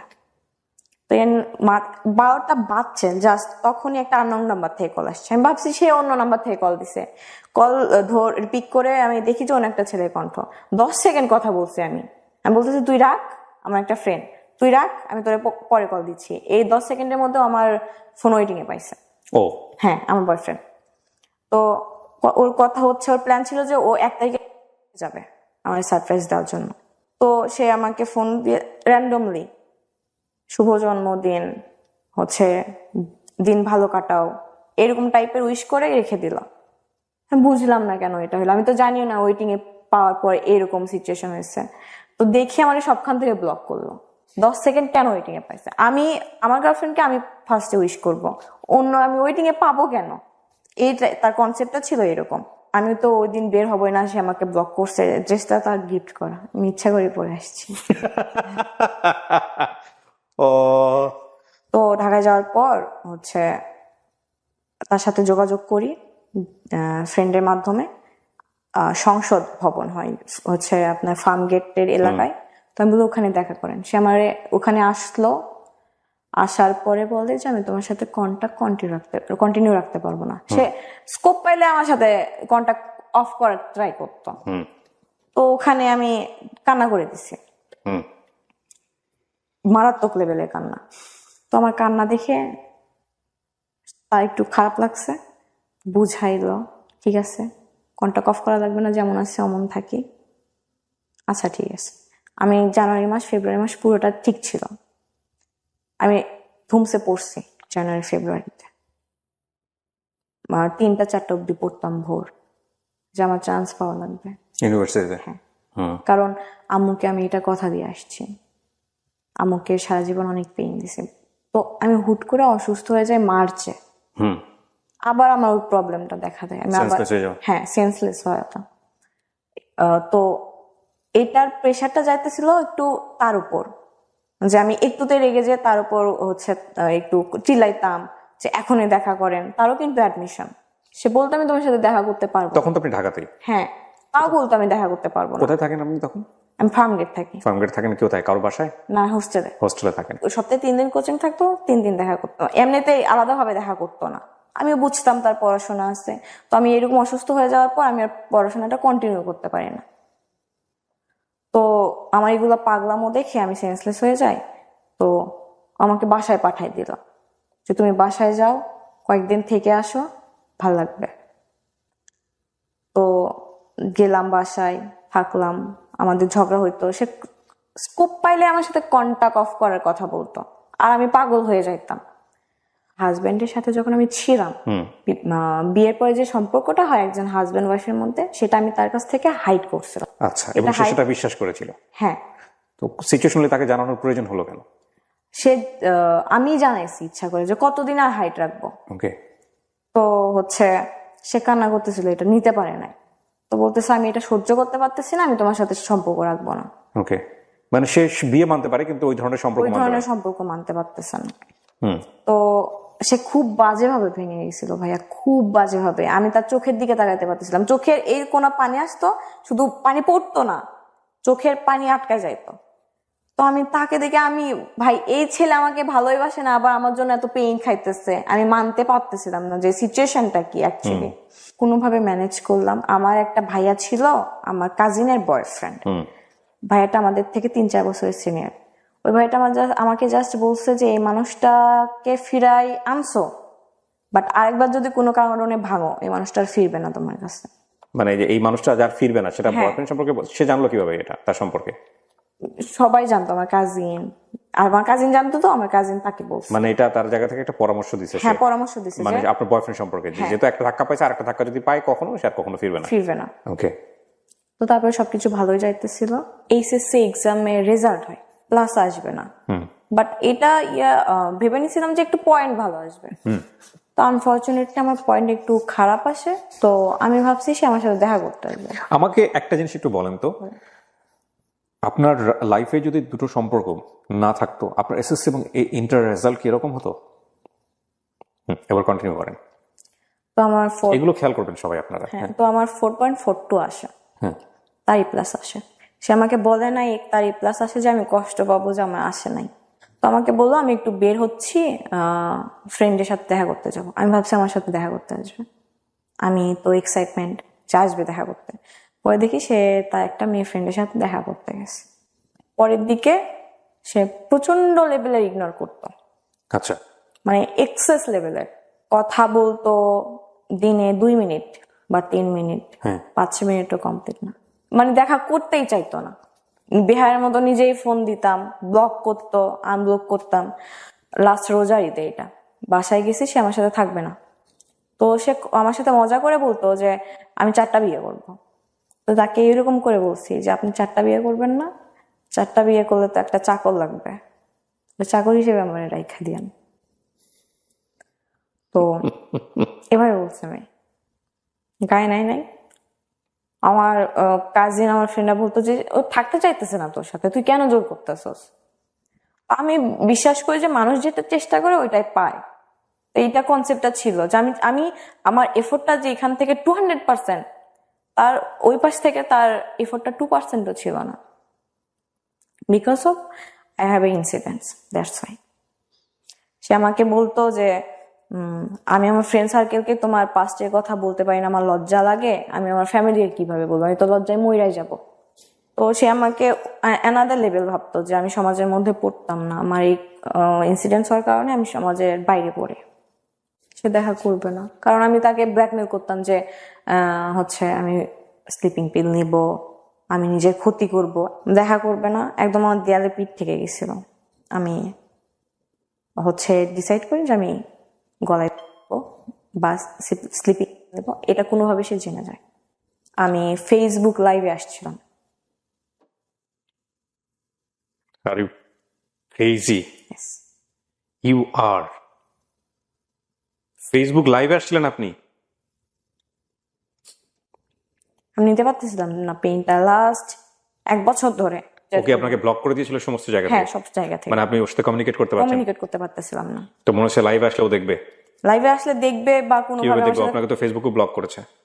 তার ফ্রেন্ড সার্কেল আছে না আমার সাথে অ্যাড, তবে ফ্রেন্ড সার্কেলকে ইনবক্স করতেন, ট্রাই করতেন, কিন্তু লাইভ আসার সিদ্ধান্ত কেন নিলেন? আমি ইনবক্স করে দেখছি ভাইয়া, সবাই বলে যে ও তোমারে চায় না, তুমি কেন তার পিছনে পাগল। সো লাইভে এসে কি চাচ্ছিলেন, যে স্ক্যান্ডাল হোক একটা? না, আমি এটা চাচ্ছিলাম না, আমি জাস্ট আমি যে পেইনটার মধ্যে আছি, আমার মধ্যে আছি, আমি আমার ডু তখন you have that live still? No, কি করছেন আপনি লাইভে এসে? আমি বলছি যে আমি এই পেইনের মধ্যে আছি, একটা ছেলে ওকে সম্বোধন করেই বলছেন?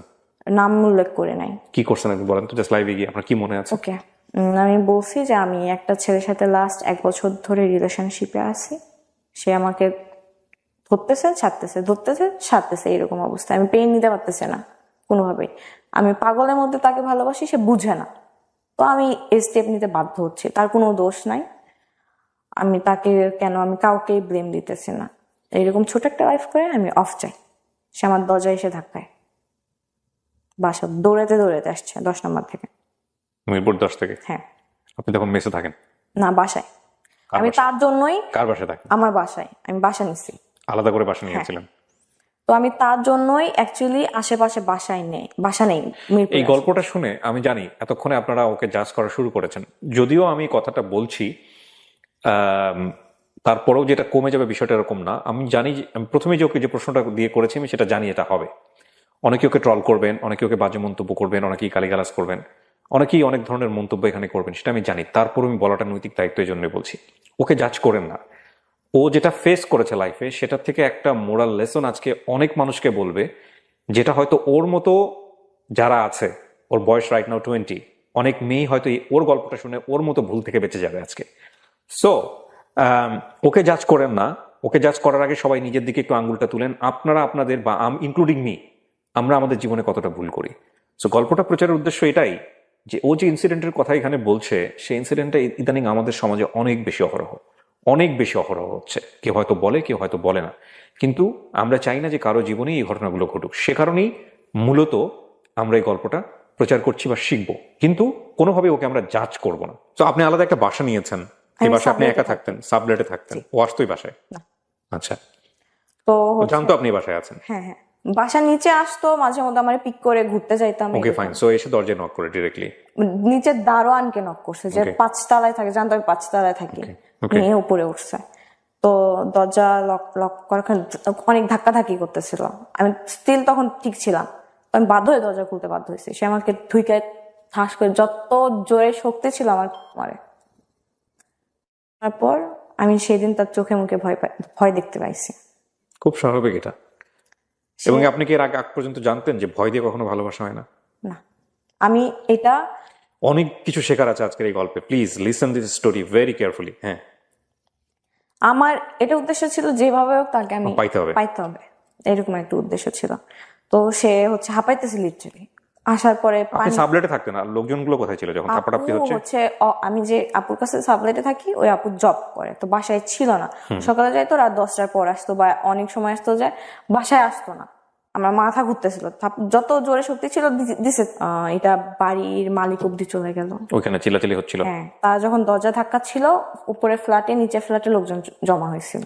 মানে সামথিং ইজ হ্যাপেনিং দেয়ার। হ্যাঁ, তো ওখানে একটা হ্যাসেল হয়। হ্যাসেল হওয়ার কারণে পরে সিদ্ধান্ত নেয় যে আমাকে বাসায় রাখবে না, কারণ বাসা থেকে বের করে দিবে। হ্যাঁ, তো আমার যদি কিছু হয়ে যায়, ব্লেমটা মালিকের কাছে, বা ডেফিনেটলি, হ্যাঁ, ডেফিনেটলি। তো আমি কোনোভাবে ম্যানেজ করি। এগুলো কি বুঝতেছিলেন আপনি লাইভটা করার আগে, নাকি বুঝতেছিলেন না, নাকি মাথায় আমি আসতেছিল না আউট অফ কন্ট্রোল ছিলাম। আমি বললাম না, ছোটবেলা থেকে একটা সমস্যা আছে, আমি রাগ উঠলে কখন কি করি না করি, আমার এটা আমি সেন্সে থাকি না। হুম। তো তারপরে যাই হোক, তাকে আমি বাসায় পাঠিয়ে দিলাম, যে সে এখানে থাকলে সে প্রবলেম ফেস করবে। তাকে যেমনি হোক রাত 8টার সময় বাসায় পাঠিয়ে দিলাম। তো তারপর হচ্ছে আমি বাসায় ম্যানেজ করলাম, মালিকের সাথে বাড়িওয়ালা হলে তো সে ডেফিনেটলি তাকে পুলিশকে ইনফর্ম করার কথা, যদি সচেতন বাড়িওয়ালা হয়। করার কথা ছিল। মানে আমি যদি হতাম, আমি ডেফিনেটলি 999 কল দিয়ে বলতাম সামথিং ইজ হ্যাপেনিং হিয়ার, যেটা আমার বিয়ন্ড কন্ট্রোল। উনি কি করলেন? আর ডেফিনেটলি আপনাকে তখন বেরও করে দিতে পারবে না, কারণ আপনি তখন কার কাছে যাবেন? আইদার আপনার প্যারেন্টসকে কল করতে হবে অথবা পুলিশকে কল হ্যাঁ, করতে হবে। বাসায় কল করছে যে আপনার মেয়েকে হচ্ছে নিয়ে যান। আচ্ছা, নিয়ে যাওয়ার দরকার না, আজকেও বাসায় যাক, ফার্নিচার গুলো এখানে থাক, পরে এসে আপনি ফার্নিচার গুলো নিয়ে যান। আমি বাড়িওয়ালার আন্টি ছিল, অনেক ভালো ছিল, লিটারলি আমাকে দিয়ে কান্না করে দিচ্ছে যে তুমি তো আমার মেয়ের বয়সে, তুমি এত বড় ভুল কেন করবা, স্টেপ কেন নেবা। তো আন্টিকে আমি বুঝাইলাম, সরি বললাম, ওইদিকে ম্যানেজ হয়ে গেল। তো আমি আমার যে সাবজেক্টে থাকে ওই আপু, তখন লাইভটার কি অবস্থা চলতেছে? না, ওটা সাথে সাথে সে এসে আমার ফোন নিয়ে ডিলিট করে দিছে। তার মাথায় এটা ছিল লাইভটা থাকা যাবে না ফোনে। তো ডিলিট করার পর ওটা ছিল না। 20 জন কি 25 জনের মতো দেখছে, বেশি দেখে নাই। এটা তো আসলে থাকলে ভাইরাল হয়ে যেত হ্যাঁ, ডেফিনেটলি। ভাইরাল হয়ে যাইতো, আই নো। তো তারপর হচ্ছে আমি 9:30টার সময় তার বাসার নিচে যে কল দিই, ফোন অফ করে রাখছে। তো নিচে থেকে আমি একটা খেলতেছিল বাচ্চা বলতে 6-7-এ পড়ে। আমি বললাম যে হচ্ছে 5th ফ্লোরে যে বাসা নাম্বারটা আমার জানা আছে, ওখানে যে কলিং বেল দিবা, বলবা যে নামে কে নিচে ডাকতেছে। 5 মিনিট পর আসলো, আমি পাঠাই দিয়েছি। বলতেছে তুমি আমার বাসায় লোক পাঠাইছো কেন? আমি বলছি আপনি ফোন অফ রাখছেন কেন? আমি তো যাইতে পারতেছি না, কারণ আপনার বাসায় হচ্ছে ফ্যামিলি আছে, এই জন্য তো আমি যাইতে পারতেছি না। তো তখন আমাকে বলে আমার ভাইয়া বাইক অ্যাক্সিডেন্ট করছে, মিথ্যা কথা বলে। বাইক অ্যাক্সিডেন্ট করছে, আমার বাসায় থাকা লাগবে। ওর বাসায় কি জেনে গেছে 10 দিনে যে আপনার সঙ্গে সম্পর্ক আছে? না, কালকে নিয়ে তোমাকে পুরো ঢাকা শহর ঘুরবো, সিম্প্যাথি দিয়ে সুন্দর করে বুঝাই, আমি বাসায় চলে যাই। সে বাসায় চলে যায়, রাতে আর কল দেয় না, বলে ভাই অ্যাক্সিডেন্ট করছে, আমার ভাইয়ের কাছে থাকা লাগতেছে, আমি আজকে তোমারে কল দিব না, কালকে সকালে কল দিব।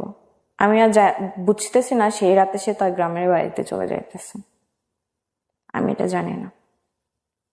তো আমি বললাম আচ্ছা ঘুমান, আমি সারা রাত ঘুমাই নাই। তারপর সকালে 7টার সময় মনে হয় ঘুমাইছি, 11টার সময় উঠছি। আপনার বাড়ি থেকে লোক আসে নাই পরের দিন থেকে? আসতে চাইছিল, আমি আটকাইছি। আম্মু আসতে চাইছিল, আব্বু অসুস্থ ছিল, আব্বু হচ্ছে ভাইয়া কিছু জানে না? না, ভাইয়া জানে না। তো তারপর হচ্ছে সে চলে গেছে, আমি পরের দিন বিকালের দিকে তাকে কল দেই যে আপনার তো আজকে আমার সাথে বের হওয়ার কথা ছিল। বলতেছে আমি তার নানু বাসা হচ্ছে আপনার নোয়াখালী, দাদু বাসা নোয়াখালী, নানু বাসা আর ভোলা, দুই জায়গায় থাকা হয় তাদের। নোয়াখালী গেছে। আমি বললাম নোয়াখালী গেছেন মানে? আজকে আপনার হচ্ছে আমাকে নিয়ে বের হওয়ার কথা ছিল। বলতেছে বেশি কথা বলবো না, ব্লক খাবা।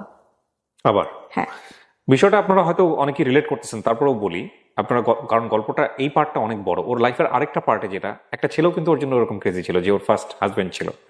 হ্যাঁ, ফার্স্ট হাজবেন্ড মানে কি, হাজবেন্ডই ছিল আলটিমেটলি। পরে তার হাজবেন্ড কেউ হয়েছে কিনা আমি জানি না এখন পর্যন্ত। তো এরপরে যে রিভার্সটা করছে, ও ক্রেজি হয়েছে কারোর জন্য, এটা একটু খেয়াল করেন। মানে ওর লাইফে ওর জন্য কেউ ক্রেজি ছিল এই লেভেলের একটা সময়, এবং সেটা সে বুঝে ওর দিকে যে কোনোভাবেই হোক ডিভিশন দিয়ে ওকে অ্যাচিভ করার চেষ্টা করতেছে। তো তারপর হচ্ছে ব্লক খাওয়া। তো বলতেছে আমি এখন সামনে আমার গুচ্ছ এক্সাম, আমি একটু ঘুমাইতে আসছি এখানে, তুমি আমাকে ঘুমাইতে দাও নাই। এদিকে আমি কতদিন কত রাত ঘুমাই নাই, তার তো কোনো আইডিয়া নাই। তো আমি একটু শান্তি মতো ঘুমাইতে আসছি, আমার সামনে গুচ্ছ এক্সাম, তুমি আমাকে ডিস্টার্ব করবো না। গুচ্ছ এক্সাম? গুচ্ছ, কি জিনিস এটা? Varsity exam. গুচ্ছ বলতে এখানে 24টা ভার্সিটি আছে। ও ওকে, এটা আমার সাথে আমি পরিচিত না, রিসেন্টলি বোধহয় হয়েছে। হ্যাঁ, এটা বলে সে আমার ব্লক করে দিল সব জায়গা থেকে।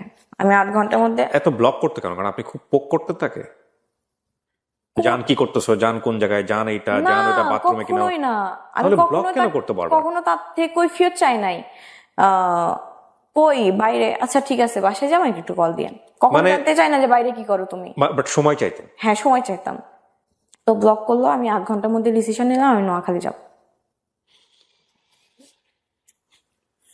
আমি অসুস্থ, 2 দিন হচ্ছে আমি খাই নাই, 2 দিন হচ্ছে ঝামেলা চলতেছে তার সাথে, আমি 2 দিন খাই নাই। আমি খাইছি আপনার কোক আছে না, কোকের উপর আছে, আমি শুধু কোক খাইতেছি। তো আমি একটা সিএনজি রিজার্ভ করলাম, আপনার ইয়াতে চলে গেলাম সায়দাবাদ। এত পরিমাণ তাকে ভালোবাসি যে আমি নিজের পাশে কখনো কাউরে কল্পনা করতাম যে না, বাসে তো সিট 2টা না, আমার পাশে কেউ বসবে এটা আমি মানতে পারতাম না। আমি 2টা সিটই বুক করে নিতাম। তো আমার কাছে টাকা ছিল না, তো আমি আম্মুকে ফোন করে বললাম যে আম্মু আমার সাইকিয়াট্রিস্ট দেখানোর কথা ছিল। ফ্যামিলি থেকে সাইকিয়াট্রিস্ট দেখানোর কথা হচ্ছে। হ্যাঁ, আমার এগুলো ক্রেজিনেস দেখে আম্মুকে বললাম আমি ডক্টর দেখাবো, আমাকে টাকা পাঠান। সো আপনি রাজিও ছিলেন? হ্যাঁ, কারণ এটা আমার দরকার। আপনি বুঝতেছিলেন যে এগুলো আপনার প্রবলেম হচ্ছে, হ্যাঁ। এবং আপনি 8-10 জনের মতো না। না, আমি ডিফারেন্ট, এটা আমি বুঝতেছিলাম যে আমাকে প্রবলেম করতেছে, এখান থেকে আমাকে হচ্ছে মুভ অন করা লাগবে। এটার জন্য ডক্টরকেও যদি দেখানো হয় আমি দেখাবো। তো আম্মুকে বললাম আমি ডক্টর দেখাবো, আমাকে টাকা পাঠান। মিথ্যা কথা বলছি। এই টাকা দিয়ে আপনি নোয়াখালী যাবেন? হ্যাঁ, আমাকে 5,000 টাকা পাঠাইছেন। আমি গেছি, সারা রাস্তা আমি তার সাথে কন্ট্যাক্ট করার চেষ্টা করতেছি, পারতেছি না। নোয়াখালীর অ্যাড্রেসটা জানতেন? জানি না কোথায় থাকে, আমি শুধু জানি নোয়াখালী সদরের আশেপাশে থাকে। আমি ওখানে গিয়ে কি করবেন? মাইকিং করবেন? এই মধ্যে যদি আমি তার সাথে কন্ট্যাক্ট করার চেষ্টা করি, সে তো অবশ্যই যদি জানে যে আমি নোয়াখালী যাইতেছি, তার তো অবশ্যই এটা না যে নোয়াখালী আসতেছে, অন্তত দেখা করবো আমি। জানাবেন কি তার ফ্রেন্ডদেরকে? হ্যাঁ, ফ্রেন্ডদের মাধ্যমে। তো আমি তার একটা ফ্রেন্ডকে ফোন দিলাম, তো ব্যস্ত বলতেছে। আমি মনে করলাম ব্লক করে দিছে ওর ফ্রেন্ড আমাকে। তো আমার সামনে সিটে একটা আন্টি বসছিল, আন্টির কাছ থেকে ফোন নিলাম আমি যে আন্টি একটু কথা বলবো, আমার ফোনে টাকা নাই। তো ওইখান থেকে তার ফ্রেন্ডকে একটা ফোন করলাম যে ভাই আপনি কি আমাকে নাম্বারে ফেসবুকে ব্লক করছেন? বলতেছে হ্যাঁ। কেন করছেন? বলতেছে যে ফোন দিয়ে বলছে যে আমার সাথে যদি কোনো কন্টাক্ট রাখিস তাহলে তোর সাথে আমি ফ্রেন্ডশিপ রাখবো না। তো আমাকে বাধ্য হয়ে করা লাগছে। বলতেছে যে আপু কিছু মনে করেন না। তারপরে আমাকে অনেকগুলো কথা শোনালো যে হ্যাঁ তুমি ওর জন্য পাগল, ও তো থাকতেই চাইতেছে না, ওকে ছাড়ো। তারপরে আমি হচ্ছে আমার একটা ফ্রেন্ডকে কল দিলাম যে আমি তোর নাম্বার দিতেছি, কন্টাক্ট কর। তো সে সাথে কন্টাক্ট করতে পারছে। তো বলতেছে ভাইয়া হচ্ছে রাফিয়া তো অন দ্য ওয়ে হচ্ছে নোয়াখালী যাইতেছে, কুমিল্লায় আছি আমি তখন। তো বলতেছে ও মরে গেল, আমি রাস্তায় পড়ে থাকলে আমি ওর সাথে দেখা করবো না, ওর লাশের দিকে আমি ফিরেও তাকাবো না, এইভাবে বলছে। তো বলতেছে যেখানে আছে সেখান থেকে ঢাকা ব্যাক করতে বলো। তো আমার সেন্সে ছিল যে আমার লাভ নাই। বাট রাত 9:30 কি 10টা বেজে গেছিল। ওই হাইওয়েতে নামলে আশপাশ কোনো বাড়ি ঘর নাই, আমি ওইখানে যদি নামি আমি বিপদে পড়ে যাব। আমি চেষ্টা করতেছিলাম যে আমি ঢাকার দিকে ব্যাক করার, তো পারতেছিলাম না। তো তারপরে হেল্পার কন্ট্রাক্টর ছিল বাসে, বললাম যে আমাকে একটু হচ্ছে কোনো বাস স্ট্যান্ডে নামাই দিয়েন, বা যেখান থেকে আমি ঢাকাতে ব্যাক করতে পারবো। রাত বাজে তখন 11:30। আমাকে একটা বাস স্ট্যান্ডে নামাই দিছিল নোয়াখালীতে ঢুকতেই, চাটখিল জায়গাটার নাম। আমি সাথে অন্য একটা ফ্লেক্সি লোডের দোকান থেকে ফোন নিয়ে কল দিই, এর নাম্বার ঢোকে না, আম্মুর নাম্বার ছিল আমার কাছে, ওর আম্মুর নাম্বারে কল দিছি, ওর আব্বু ধরছে। তো আমি পরিচয় দিছি আমি তার ফ্রেন্ড, আমি নোয়াখালী আসছি একটা কাজে, ফোন পাচ্ছি না, তোকে দিছে। তারপর বলতেছি আমি তোর আম্মুরে কল দিতেছি, সেটা বললাম। আমার আম্মুরে কল দিয়ে যাতা বলছে, মাকে ফোন দিয়ে যাতা বলছে। তো তারপর আমি বলতেছি আপনি যা ইচ্ছা করেন আমারে কল দেন, এখন আমার নাম্বার যেহেতু আপনি ব্লক করছেন আমি আপনাকে কল দিতে পারতেছি না। আমি এখন রাগ বাদ দেন, আমি একটা মেয়ে হয়ে আপনার কাছে হেল্প চাইতেছি, আমি একটা মেয়ে হয়ে আপনার কাছে সাহায্য চাইতেছি। রাত 12টা বাজে, এখানে আশপাশ সব দোকান বন্ধ, আপনি আমাকে হেল্প করেন। বলতেছে তুই মর, আমি তোর লাশও দেখতে যাব না। কানাকাটি করছে আশপাশ, ফোনে এগুলো বলতেছে। হ্যাঁ, আশপাশ হচ্ছে ইটস ভেরি ডেঞ্জারাস। কেন বলি আপনাকে, এখানে অনেকগুলো ইস্যু আছে। ওই যে বললো না যে মারা যাওয়া সামথিং লাইক দিস, এই যে ফোনটা কথা বলছে, ওর ফোন থেকে যত ফোন গেছে, এটা কি আপনার ফোন থেকে ছিল? হুম। আপনার ফোন থেকে ওর সাথে কথা বলতেছিলাম তখন নাকি অন্য কারো? অন্য কারো ফোন থেকে। মানে এটা যদি কখনো নিজের ফোন থেকে বলে বা ওর ফোনে যার আছে সেটা যদি ট্র্যাক আউট করা যায়, তাহলে এটা মানে কি সম্পর্ক, কেন মেয়েটা মারা গেছে বা কি হয়েছে যদি যায়, এটা বের করা কোনো ব্যাপারই না বাংলাদেশ পুলিশের জন্য। সো এই যে ফোনে আমরা এই জাতীয় কথাবার্তাগুলো বলি, 100 বার চিন্তা করা উচিত। হুম। তারপর সে তখন ফোন কাটলো, একটা সিনজেলা সে বলতেছে আপু কোথায় যাবেন? তো আমি বলতেছি ভাইয়া আশেপাশে কি কোনো আবাসিক হোটেল আছে বা হচ্ছে 5 স্টার বা 4 স্টার হোটেল আছে, আমি একটু থাকবো, আমি কাজে আসছিলাম, আমি ফেসে গেছি এখানে। তো সিনজেলাটা বয়স্ক ছিল, আঙ্কেল টাইপের, প্রায় 10 কিলো আমাকে নিয়ে গেছে। কোনো আলো নাই, অন্ধকার, ইচ্ছা করলে কিন্তু আমার ক্ষতি করতে পারতো। আমি এদিকে দোয়া পড়তেছি যেন মানে কোনো বিপদে না পড়ি। সে আমাকে একটা হোটেলের নিচে নামাই দিল, চাইনিজ হোটেল ছিল মনে হয়। তো তখন কল দেয় আমার নম্বরে, কল দিয়ে বলে আমি তোর নামে জিডি করবো থানায় কালকে, তুই যে আমাকে থ্রেট দিতেছস, জিডি করবো। আমি বলছি, ঠিক আছে, যা ইচ্ছা করেন। তো তারপরে আবার কল দিয়ে বলতেছে যে আমি হচ্ছে, তখন আমি হোটেলে ঢুকবো মাত্র, তখন কল দিছে। তো বলতেছে আমি একটা হচ্ছে পুলিশ আঙ্কেলকে পাঠাইতেছি, কোথায় আসো অ্যাড্রেস দাও, তুমি বাইরে আসো, কেউ যদি তোমাকে আমি কিছু করতে পারবো না এখানে। আমি বলছি এটা মাথায় আছে আপনার? 12:30 পৌনে 1টা বাজে এখন। কিন্তু ওর তো মাথায় ছিল, আপনার কেন মাথায় থাকে নাই? আমার মাথায় আছে, আমার মাথায় আছে, এই জন্যই তো আমি চেষ্টা করতেছি নিজের প্রোটেক্ট করা। হয়ে গেছে, আমি তো চলেই গেছি ওখান থেকে, তো আর ব্যাক করতে পারতেছি না। রাফি, আমার প্রশ্নটা হচ্ছে যে এরকম একটা ঘটনা তো আপনার নোয়াখালীতে যাওয়ার আগে চিন্তা করার কথা। হ্যাঁ, তখন সেটা মাথায় ছিল না। তারপর 999 কল দিছে সম্ভবত, আমি অ্যাড্রেস দিছি, পুলিশ আসছে আসে আমার থানায় নিয়ে গেছে। থানায় ঢুকছি 1:30টার সময়, তার মধ্যে আমার তার বড় ভাইয়ের সাথে কন্টাক্ট হয়েছে। থানায় নিয়ে আপনাকে কি প্রশ্ন করলো? থানায় নিয়ে অনেক প্রশ্ন করছে। ডেফিনেটলি করা উচিত। এবং আপনাকে যখন থানায় নিল, তার আগে কি আপনার বাবা মার সঙ্গে আপনার কথা হয়েছে যে আপনি থানায় যাচ্ছেন, বা থানায় নেওয়ার পরে পুলিশ কি জানিয়েছে?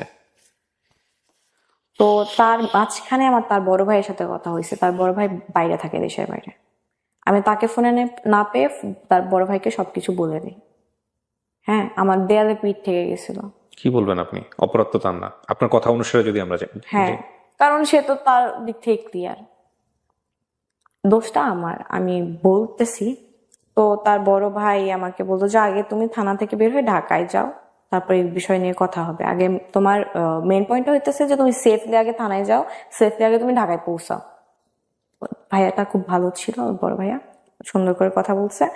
থানায় গেছি, আমাকে থানার হচ্ছে ওসি সুন্দর ব্যবহার করে বলতেছে আপনি আমাদের থানার গেস্ট, হ্যাঁ আপনি এখানে থাকেন। আমার হচ্ছে একটা ছবি ভিডিও ক্লিপ করে যে কেন আসছিলাম। আমি ফ্র্যাঙ্কলি বলছি যে আমি একটা কাজে আসছিলাম, বিপদে পড়ে 999 কল দিছি, শেষ। তো তারপর আমাকে একটা ঘরের মধ্যে আটকায় রাখা হলো, এমন ভাবে আমাকে ওইখানকার মহিলা পুলিশরা ট্রিট করলো যে আমি একটা মার কেসের আসামি। আমি ওই দিন ভাইয়া বিশ্বাস করে আমি দুনিয়া চিনছি। ওই 18 ঘন্টা আমি থানায় ছিলাম, আমি দুনিয়া চিনছি, সে আমায় চিনাই দিছে। আমি যে থানায় ছিলাম একটাবার কল দেয় না আমারে যে তুমি কি সিচুয়েশনে আসো। আমাকে লিটারালি ফোর্স করা হইতেছে যে ওই ছেলের নামে মামলা করো, ফ্যামিলির নামে জিডি করো। ওইখানে একটা আঙ্কেল ছিল, যখন শুনছি ও থেকে আসছে তখন আমার কাছে গেছে, বলতেছে ওই ছেলের নাম্বার দাও আমাকে, ও ছেলে কি করা লাগতেছে আমি করবো। আমি বললাম না, আমি তার কোনো ক্ষতি চাই না। একটা বারও কল দেয় নাই, হারাই গেছে সে। তারপর আমি অনেকবার ট্রাই করছি, তাকে আমি কোনোভাবে ফোনে পাই নাই। তার আম্মু নাম্বারে কল দিছি, ফোনে পাই নাই। তার ভাইয়াকে লাস্ট অব্দি কল দিছি সকালবেলা, ভাইয়াকে বলছি, এটা বলা সাহস পাই না যে ভাই আমি এর সাথে কথা বলবো, বড় অনেক সিনিয়র, প্রাউডলি বলছে যে আমি তাকে বেস্ট সলিউশন দিছি, থানা হচ্ছে সেভ করছি। বাট ওই 17 ঘন্টা যে আমি কি ফেস করছি শুধু আমি জানি। আমাকে কয়েদের খাবার দেওয়া হয়েছে যেগুলো থানার জেলে বসে খায়, আমি আমি ছুঁয়ে দেখি নাই। আমার 14 গোষ্ঠী এগুলো কখনো থানা ফেস করে নাই। ওখানে লিটারালি আমার উপর ফোর্স করা হয়েছে যে জিডি করেন, জিডি করেন, জিডি করেন। আপনার হচ্ছে আমি হাত ধুবো, আমাকে হচ্ছে কলা কলা দিছে, কেক দিছে। তো কলাটা পচা টাইপের ছিল, আমি খাইছি, তারপরে জীবনে খাই নাই। আমি কখনো নিজে হাতে ভাত খাই না, বাসায় গেলে আম্মু খাওয়াই দেয়। তো আমার হাত মেখে গেছে। আমি বললাম যে, একটা মহিলা কনস্টেবল ছিল, আমি বললাম যে দরজাটা খুলেন, আমি তো হাত ধুবো। বলতেছে আপনার কয়টা চাকর আছে, আপনি বারবার হচ্ছে দরজা খুলবে আবার হচ্ছে লাগাই দিবে। আমি ওই দিন আমি দুনিয়া চিনছি। তারপরে আমার মনের মধ্যে এটা আসছে যে আমি তার দিকে আর ফিরে তাকাবো না, এখান থেকে বের হই আমি শুধু। তো হচ্ছে থানাতে বলতেছিল যে ফ্যামিলি মেম্বার না আসলে আপনাদের ছাড়বো না। আব্বু অসুস্থ এদিকে, আম্মু তো কিছুই জানে না। কোনো ওয়ে না পায় আমি একটা ফ্রেন্ডকে ফোন দিচ্ছি যে দোস্ত আমি এরকম নোয়াখালী হচ্ছে এখানে এসে, ডিটেলসে বললাম না, আমি তাকে বলছি তুই নোয়াখালী আয়, এসে আমার জাস্ট নিয়ে যায় এখান থেকে। সে একবারও জানতে চাইলো না কি হয়েছে, কাহিনী কি। সে বাইক রাইডার, হ্যাঁ, বাইক থেকে নোয়াখালী গেছে, বিপদে সাহায্য পাইছি। সে যদি আমাকে ওইখান থেকে না নিয়ে আসতো, আমি 5 দিনে ওখান থেকে বের হতে পারতাম না। সো ফ্রেন্ড গিয়ে ফ্রেন্ড বন্ড হয়ে দিয়েছে। হ্যাঁ, নোয়াখালী থেকে 7.5 ঘন্টা জার্নি করে বাইকের উপরে। এর মধ্যে আমি এটা পর নিয়েছিলাম যে সে জাহান্নামে যাক, আমি তাকে কখনো খোঁজ নিব না, তাকে ফোন দিব না। আমার এর একটা ছিল 8 ঘন্টার। এরকম রাগ আপনার অনেকবার হয়েছে সম্পর্কের মধ্যে? 8 ঘন্টা রাগ ছিল, তাকে আমি ফোন দেই আমার ফ্রেন্ডের নাম্বার থেকে। ফোন ধরে না, তার আম্মুর নাম্বারে কল দেয়, তার আম্মু ধরছে। তো আমার ফ্রেন্ডকে দিয়ে কথা বলাই যে আমি ফ্রেন্ড হচ্ছে, সে বলতেছে নাই। তো তারপর আমি ঢাকায় আসি। ঢাকায় আসার পর অনেকভাবে চেষ্টা করে তার সাথে কন্ট্যাক্ট করার। ফেক আইডি খুলে তার মেসেজ দেয় যে আমার রিপ্লাই করা লাগবে না, আমার মেসেজগুলো দেখেন, শুধু মেসেজগুলো দেখেন, সিন করেন, আমার তাতেই শান্তি। 2 দিন পরে দেখি সেখানে ব্লক করে দিছে। আরেকটা ফেক আইডি খোলার পরে দেখি যে মেসেজ দেওয়ার পর লেখা হচ্ছে they can not receive your message. মানে এমন সিস্টেম করছে যে কোনো ফ্রেন্ড লিস্টে যারা আছে তারা ছাড়া কেউ যেন মেসেজ দিতে না পারে। আমি টোটালি ভেঙে পড়ি যে যার জন্য আমি এত কিছু ছাড়ছি, আমি আমার শহর ছেড়ে আসছি, আমি আমার আম্মুকে ছাড়া কখনো থাকি নাই, ছেড়ে আসছি, এত স্ট্রাগল করছি, সে মানুষটা সেই সুখ দিয়ে আমাকে রেখে চলে গেল।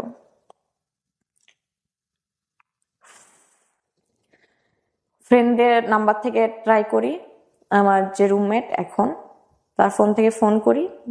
বেশ কয়েকদিন আগে আমার কণ্ঠ পেয়ে ফোনটা কেটে দেয়। সে কোনোভাবে আমার সাথে ইনভলভ হইতে চায় না, চলে গেছে। সেই সুযোগটা খুঁজতেছিল অনেকদিন যাবত। পুলিশ কেসের পরে কি আর যোগাযোগ হয়েছে? না। থানার পরে আর যোগাযোগ হয়নি? থানার ঘটনাটা কবে? থানার ঘটনাটা 30 জুন। 30 জুন। আজকে আমার যে রেকর্ডিং টাইম সেটা হচ্ছে 21 জুলাই। 20 দিন 21 দিন আগের ঘটনা। তারপর আমি বাজেভাবে ভেঙে, পুলিশ সাহেব আছে না, সাইকিয়াট্রিস্ট, বাংলাদেশে বড়, ওনার কাছে আমি দেখাই। উনি আপনাকে কি সমাধান দিয়েছে? শুধু একটু বলেন যে ওনার সমাধানটা আপনার কাছে ভালো লেগেছে কিনা, এটা ভালো লেগেছে? ওষুধ যেন সব ঠিকভাবে খাই, আর মেইনলি দোষটা আমার, আমি জানি, কারণ আমি তার প্রতি স্টিল নাও বাজেভাবে ক্রেজি একদম। সে আমার কে দোষ দিচ্ছে? ছেলে তো তোমাকে আগে থেকেই ক্লিয়ার করছে। এই গল্পটা আপনি বলবেন, এটা কি আপনার আগে থেকে চিন্তা ছিল, নাকি আপনি এই থানার ঘটনা বা সমস্ত কিছু ঘটার পরে আপনি সিদ্ধান্ত নিয়েছেন? আমি আমার লাইফের গল্প, যেটা আমার ম্যারিড লাইফ, এটা আমি শেয়ার করতে চাইতাম, বাট এত কিছু হয়ে যাবে আমার এই 20 দিনের মধ্যে, এটা আপনি জানতাম না। তারপরে হচ্ছে আমি আপনার পেজে যে আপনাকে ছোট একটা মেসেজ দিয়ে রাখি, 5-6 লাইনের। রাইট, আমি ফোন নাম্বার ছিল ওখানে, হ্যাঁ, আমি সেটার স্ক্রিনশট মহিউদ্দিনকে পাঠিয়েছিলাম। হ্যাঁ, আমি বলে তারপরে এসে আমার সাথে এসে শেয়ার করছে, স্যার এই হচ্ছে স্টোরি। বলছিলেস আগে আনো ওকে, আমি কথা বলি, দেখি তারপরে কি অবস্থা। সেই কথা বলাটাই এটা।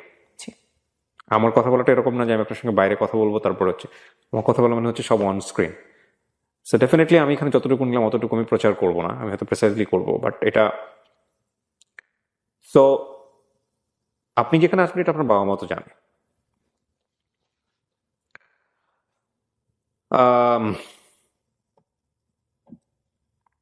খুব কমন প্রশ্ন, কেন বললেন গল্পটা? নিজেকে সান্ত্বনা দেওয়ার জন্য, মোট কথা এটা। আমি বলে আমি শান্তি পাইছি, এটাই আমার অনেক। ঠিক আছে, বাট শেখার মতো কি আছে? আপনি কি শিখেছেন? আমি শিখছি যে কাউকে লাইফে অন্ধবিশ্বাস করতে নাই, প্লাস লাইফ কারোর জন্য কখনো থেমে থাকে না। আপনি শিখেন নাই? আমি শিখছি ভাইয়া, এই 20 দিন আমি অনেক কিছু ফেস করছি। আপনি শিখে যদি থাকেন তো আলহামদুলিল্লাহ, বাট টাইমটা মাত্র 20 দিন। এই জন্যই আমি এই কথাটা বললাম যে আপনি শিখেন নাই। তবে এটা ঠিক যে শিখলে সবচাইতে বেস্ট লেসনটাই আপনি শিখছেন। দেখেন, আমি মোটেও আপনাকে সাজেশন দেওয়ার মতো কেউ না, কিন্তু পুরো গল্পটা শুনে মানে এমন না যে যে সাজেশন দেন এটা একটা বিশেষ ক্ষমতা সম্পন্ন ব্যাপার, সো ওইটা আমার মধ্যে নাই। বাট আমি যে কথাগুলো বলবো এটা 8-10টা মানুষ তাই বলবে, সেই জায়গা থেকে আমি 2-1টা জিনিস জাস্ট বলতে পারি। একটা হচ্ছে যে কোনো ক্রেজিনেস, ওয়ান সাইডেড ক্রেজিনেস, এটা রেজাল্ট ভালো না। আপনার লাইফে একটা মানুষ ছিল যিনি আপনার সাবেক হাজব্যান্ড। আমি জাস্ট একটা কথা বলতে চাই ভাইয়া, আমি রিভেঞ্জ অফ নেচারকে বিশ্বাস করতাম না, এখন করি। এটা বোঝাতে চাচ্ছেন যে আপনি তার সাথে যে আচরণটা করেছেন সেটাই আপনি রিপিট পেয়েছেন আপনার লাইফে, রাইট? সেটা এক ধরনের যদি আত্মগ্লানি থাকতো ভালো। কোনো পরামর্শ কি দিতে চান যারা আপনার মতো এই যে আছে, এই এসএসসি ইন্টার পড়ুয়া টিনেজার ছেলে মেয়ে যারা আছে? আমি এতটুকুই বলতে চাই যে লাইফে আজ যা কিছু হোক, জোর করে কোনো কিছু পাওয়া যায় না ভাইয়া। জোর করে আজ যাই হোক, একটা সম্পর্ক কখনো টিকানো যায় না, একটা সম্পর্ক বিল্ড আপ করা যায় না। যে ছেলেটার কথা আপনি বারবার বলেছেন আজকের এই অনুষ্ঠানে, যদি কালকেই আপনার সামনে আসে আপনি তো কালকেই গলে যাবেন। জীবনেও না, আমি স্ট্রং হয়ে গেছি, এনাফ স্ট্রং। আমি তাকে স্টিল ভালোবাসি, ভালোবাসাটা ভালোবাসার জায়গায়। সে আমার কাছে আসলে আমি হয়তোবা তাকে আর কোনোদিন Still accept হয় করবো না, কারণ আমি তাকে আর সুযোগই দেবো না আমাকে আঘাত করার। সে যে আসবে, আসে আচ্ছা আমাকে সুন্দর করে কথা বলো, সে যে সেকেন্ড টাইম আর এই কাজটা আমাকে